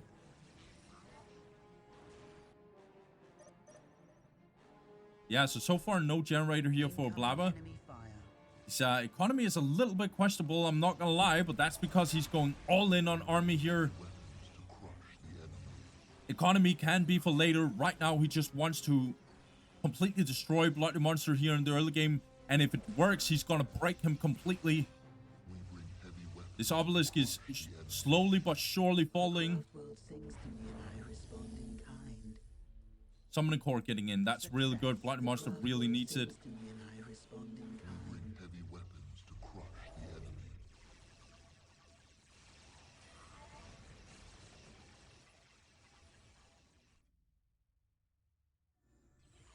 Solid early game here by Oblawa.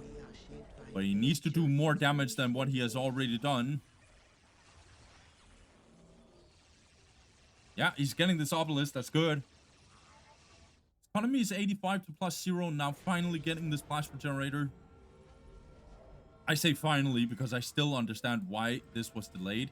He just wants a lot of reinforcement, a lot of army.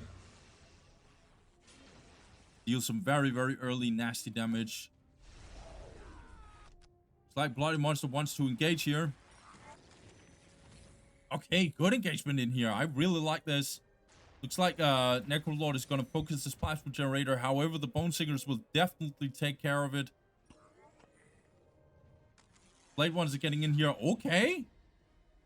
Want to go for these plasma generators. This is really cool. Bloody Monster wants to relieve some pressure here by doing a little bit of a flank, a little bit of a backdoor. Oblawa hasn't truly taken over the map, but now he's completely, like, he's really offensive here. This beam went down here, so that's really good. Otherwise, these Necron Warriors are kind of struggling with these Dark Reapers. There's a lot of them, and they deal a lot of damage. However, this plasma generator is for sure going down. Farseer is getting into the mix. I like that. Let's see here. Bloody Monster could go tier 2 here. I think it might be a little too risky. Plasma generators, however, going down. Yeah, okay, tier 2 coming in here for Bloody Monster.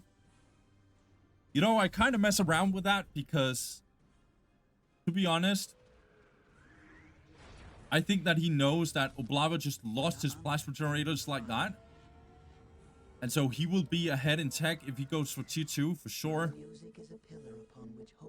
Let's see here. Oblawa's kind of on a timer here. Now getting another plasma generator. This area is getting focused here. Good play here by yeah, really good play here by Bloody Monster. However, these Scarabs are not gonna survive. No, it's not gonna be a decap. And Farseer is just gonna focus this Necron Lord. She's definitely gonna deal with him very, like, just fine. Good on Oblawa to not lose this. That's really important for him. Let's get in this critical location. And look what we have here. A control area victory. This is one of the best tools against Necrons. Is to get 6 out of 9 points on this map. So you can actually put a lot of pressure on him. So you can't just wait in his base and do nothing. 6 minutes. and you want him to come to you. Blade Ones needs to get the hell out of here. They're just one-man army this whole time. Forbidden Archive is coming in here. Bloody Monster needs a little bit more army, and he's getting it because he's getting some more Wraiths. He needs Wraiths against these Dark Reapers. They are so brutal right now to watch.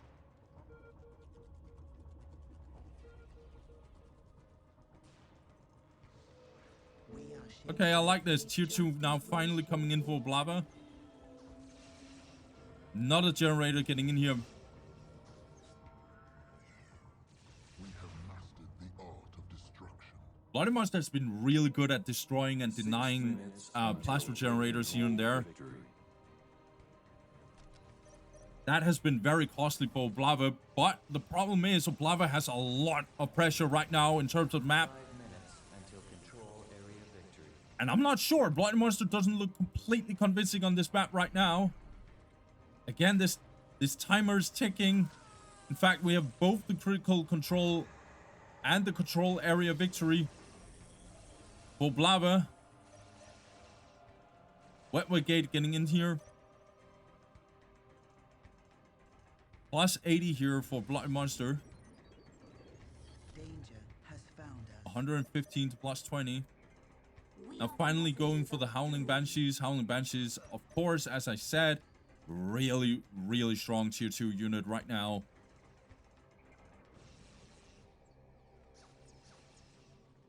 Brave running over here by itself. 5 minutes until take and hold victory.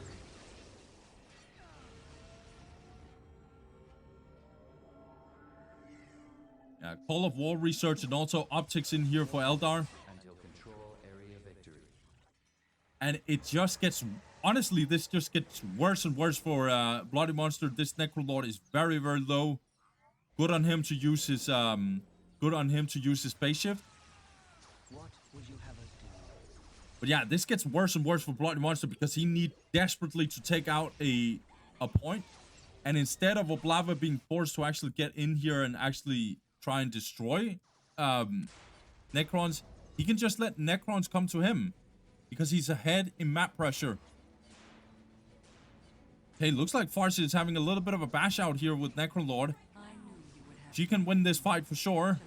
But now the other guys are getting into the mix. Good Psychic Storm, however. Really, really good John Cena beam here. You can't see me, basically. Dark Reapers getting tied up. Wraiths are also trying to tie these guys up. Meanwhile, these Howling Banshees a little bit out of position. Now going back on these Wraiths. Farsia needs to be careful. I know she's bashing this Necrolord, but she's not that healthy either.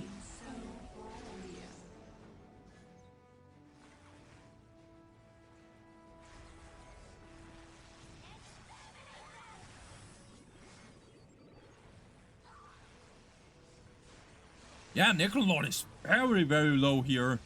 He's definitely killing some Dark Reapers, but he's super low. I don't even think he has phase shift here. He's dying.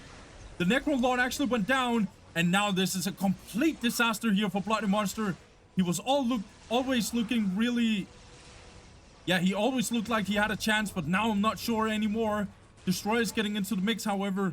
But look at the timer, guys. It just gets worse and worse. Necrons just can't seem to get out of their base. In fact, Oblawa is putting loads of pressure here on Bloody Monster. This is not an easy situation here for him. And it's not even a question, can he get out of his base? No, this situation is, can he even defend his base? Because now he's losing this obelisk and his whole army is gone. He has a couple of destroyers and that is it. Looks like we're also getting Wraith Lords. What are they getting? That's right, they're getting Bright Lances. And what is going to happen then? Well, the destroyers are getting one shot. That's right. We have less than a minute and 30 seconds for the control area victory. I know this critical location, however, is definitely getting decapped. Good on Bloody Monster. But is this going to save him? No, it's not, because this is not control area victory. This is taking hold. This timer here was not gonna end. It was going to be over. Bloody Monster, he's out. Really solid performance here by Oblawa. I felt like he played really smart. He had a very, very clear plan on this map. This map is a horrible Necro map. I'm not sure how it came down to this one.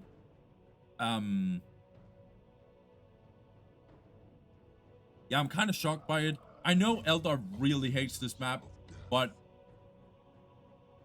in this matchup, it's not fun for Necrons either. In fact, it's probably worse. And I felt like Oblawa didn't do too many mistakes. The only times where I felt like he did some few mistakes was kind of like him mismicroing a little bit his Dark Reapers, so he lost 1 or 2 models more than he was supposed to, but that's it. Other than that, he played really well, but it wasn't like Bloody Monster just rolled over and died. Like, he destroyed these 2 plasma generators, really detrimental. He was ahead in tech. I'm not sure if that was a mistake, by the way.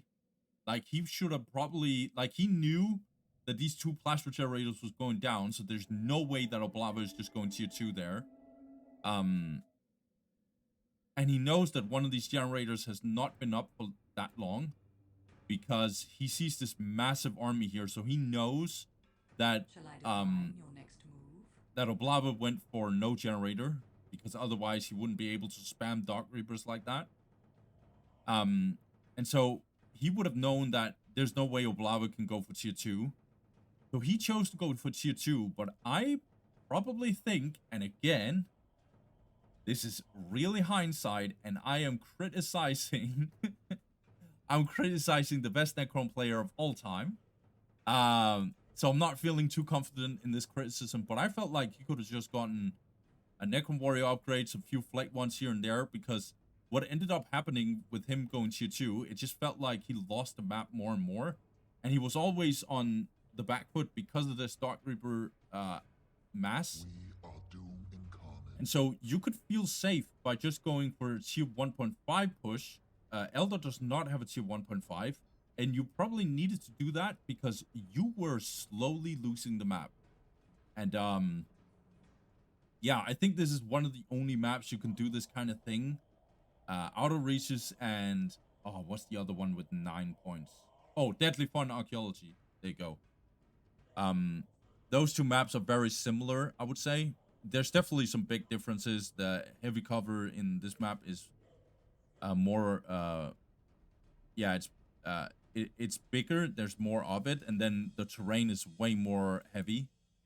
There's way more terrain on this map, but it still doesn't change the fact that this is a very brutal map for Necrons. I felt like Oblawa played the map really, really well. I question if Bloody Monster, instead of going tier 2, he should have gone for Necron Warrior upgrade, because I felt like the tier 2, I never felt the tier 2. He should have gone for some earlier destroyers. They came in very late, but that was probably because he invested in Forbidden Archive and artifacts for his Necron Lord, which I do understand. It's just like I felt like that was too late. He didn't have the resources to do something in tier 2. All the things he wanted to do in tier 2. We are the messengers of And so instead, he just gave Oblawa time to go for tier 2 himself, and that's where it gets kind of nightmarish for Necrons, and it just gets worse and worse and worse. At least on this map, because Necrons could never get out of their base. I think it's easier to do on Blood River, but not on this map. This map is atrocious if you lose the map control. I think this is probably the worst map to lose map control for sure. Because at least on Deadly Fun Archaeology, there's not so much terrain. But here you're basically stuck between literally a rock and a hard place. By definition, literally. And so you're stuck in this very small corridor where at least Deadly Fun Archaeology is way more open. It's kind of the same map, but it's way more open and not so terrain heavy. So this is the absolute worst map to lose map control on. Sorry, I'm talking too much about this. Let's get into game 3. We got a best of 3, guys. Let's get into that game 3, guys. And let's see what Bloody Monster is cooking, because he needs to stand up against this guy. Oblawa's not rolling over and dying. He's not like, oh, this is Bloody Monster, this is gonna be tough. No. He thinks that he can win this, and he would probably be right because Oblawa looks scary, guys. He looks really scary. He could have easily won game 1. Now he's showing up against Bloody Monster. Bloody Monster, he needs to see what he can do in game 3. Let's get into it, guys. Let's go. All right, guys. Tranquility's End Remastered is going to be the 3rd map. Again, Bloody Monster versus Oblawa. Same matchup. Let's see how this one will go down. So on the bottom hand side, we got Oblawa. He goes for Bone Singer, 2 Guardians, and Fleet of Foot. He gets that Aspect Portal. Let's see if he will go for the Plasma Generator. Yeah, he will go for the Plasma Generator. So it's going to be standard build order. He's not going crazy about it. And on the top hand side, we got Bloody Monster. Bloody Monster, he seems to go for all his Scarabs. Again, trying to get a little bit out of his base. And then getting the 2 Necro Warriors. So he's kind of having the same opening here. Oblawa is already typing. Again, I don't really care what they say, so I'm not getting the Russian fonts. Also, I have no idea what they're saying, so I'm not gonna do that. Also, the Russian fonts actually mess with other letters in the Nordic alphabet, so that's why I'm not going for the fonts. I don't care about fonts. I don't know why I talked about that right now, but looks like Bloody Monster is actually getting both areas here. Yeah, and Oblawa is trying to capture this area.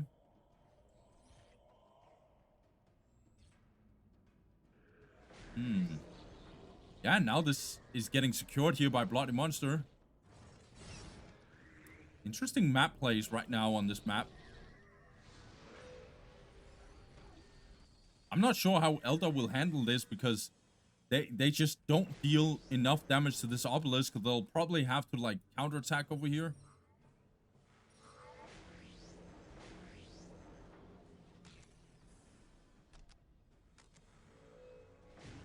Yeah, Oblawa realizes that this is not a good thing, so he needs to get the hell over here immediately.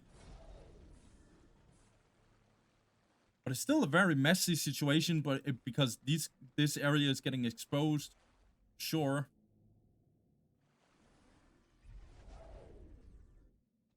All who love life fear the Reaper. Getting another Necron Warrior squad very, very soon.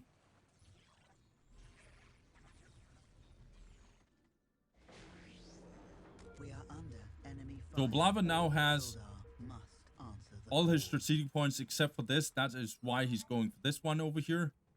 But looks like Bloody Monster's ready for it. He's gonna decap this one for sure. Our mission is Yes, he's decapping it. That's brutal. Really, really brutal. Looks like these Scarabs are actually going down. All of them potentially. Oh, what the hell? Okay, so these Scarabs actually took over this decapping in time. Okay, what the hell? This actually got decapped? Oh, that's so annoying here for Oblawa. Looks like Oblawa is like, okay, I need to take this down this obelisk. But now he's getting pushed out here. Yeah, he's not getting this. A really, really nasty early game here for Bloody Monster. And Oblawa is going to try and hold on, but these Necron Warriors are not messing around. This negative cover is also very, very awkward right now. under enemy fire. And Oblawa's economy is atrocious right now. 62 to plus 10. It's at least getting this relic. But look at it. Yeah, look at him. Look at Bloody Monster. He's now getting another generator here.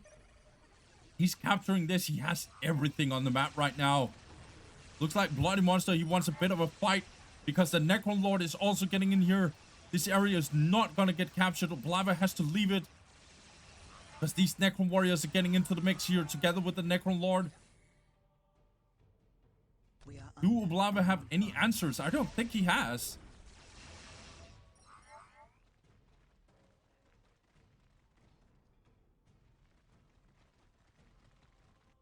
We are shaped by fate just as we shape it. Another generator getting built here. God damn it. I think Oblawa is forced to actually upgrade some of this listening post. He has the power for it. We are doom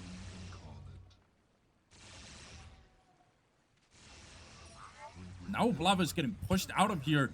Necron's completely denied this area. Now Bloody Monster is capturing this. Oh my god, this is so brutal to watch. Really, really solid early game here from Bloody Monster. In fact, it is as good as it can get. At least this area got controlled here by by Oblawa, sorry. I have a feeling I'm mixing up their names all the time. Danger has found us. Soul Shrine is getting built here for Oblawa.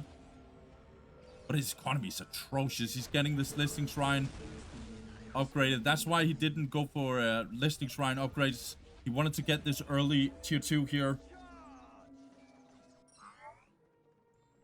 Guardian squad. Lava's just gonna try and decap this, but it still means that he's not getting this point anytime soon. Now this Necron Lord with the Necron Warriors, who's upgraded, by the way, is in the mix. And that means Oblawa is under brutal pressure. He has no upgrades for these Dark Reapers. And now even Flayed Ones is getting in here. This is so brutal. I have no idea how Oblawa is going to survive this. However, Necron Lord is going down. Or did he? Yeah, he died. He did get killed. Well, he disappeared in the earth. But he is dead for sure. Yeah, Necron Warriors is getting in here. I don't think, no, the Soul Shrine is not getting finished, or is it? It's very close to getting finished. But it's not very close, to be honest. This is so disgusting right now. Bloody Monster is relentless right here. These Flayed Ones are just so tanky. They're not dying anytime soon. And look what these Necron Warriors are just doing. Killing more and more Bone Singers, destroying plasma generators left and right. And yeah, Oblawa is getting kicked out of his own base. And now we have a little bit of sandwich in here. Necron Warriors are getting in from the behind here. Flayed Ones are coming from the front. This Listing Shrine is probably go down. And a decap is also coming into the mix. This tier 2 is just never happening for Oblawa, because Bloody Monster is killing him left and right. This area got taken here. This is getting decapped. Bloody Monster is relentless right now. This is complete bloodbath. I have no idea how Oblawa is going to survive this. Necrolord got rebuilt here, so how the hell is Oblawa going to survive this? This tier 2 is still not finished. Oh my, this is so brutal. Oblawa leaves, guys. I'm going to fast forward this one. Okay. God damn. I love how game 1 and to some extent game 2 was just really, really, really close and really tight. And then game 3, Bloody Monster's like, okay, I'm done playing games. I'm gonna absolutely destroy you. So he captured this, and then he captured this.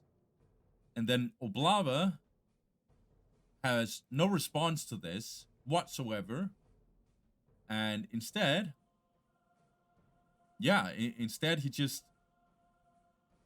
tried to capture this area then. But in hindsight, that was not going to work anyway. Because there's a bunch of Necron Warriors waiting for him. And then even this decap, like, I know it looked kind of BS, this decap thingy here. I don't think I've ever seen that, by the way. I know it's probably possible. I just didn't know that this would happen. But regardless, though, it would have gotten decapped nonetheless, because these Necron Warriors were stronger than the army that Oblawa came to the table with. And so, actually what it comes down to is that this area got captured here, and Oblawa didn't capture this one initially. And so instead, Oblawa wasn't ready for this, and he wasn't captured this on the same time. And so Oblawa was always playing on 3 strategic points this whole game. And Necrons just completely destroyed Oblawa. It was really disgusting to watch. Bloody Monster, he never left his foot off the gas pedal. And yeah, at some point, Oblawa just broke in half. I'm not sure if he should have, I'm not sure if he should have captured this early and like captures his outer point first. It's still very awkward because Eldar can be a little bit vulnerable to this kind of stuff because of early harassment like this and stuff. But You can't afford to just lose a point like this. So I don't know if he should have tried to capture this and get out with his Dark Reapers in this area, whatever. Like, I'm not sure how he should have played it. For some reason, I can't figure out what he's supposed to do. But the point is, he could definitely, in some way, shape, or form, done something about it, or at least like instantly capture this. I'm not even sure. Maybe he should have gone for 3 Guardians. In hindsight, that might actually have been it, going for 3 Guardians in this one. But I think he wanted more Dark Reapers in the early game.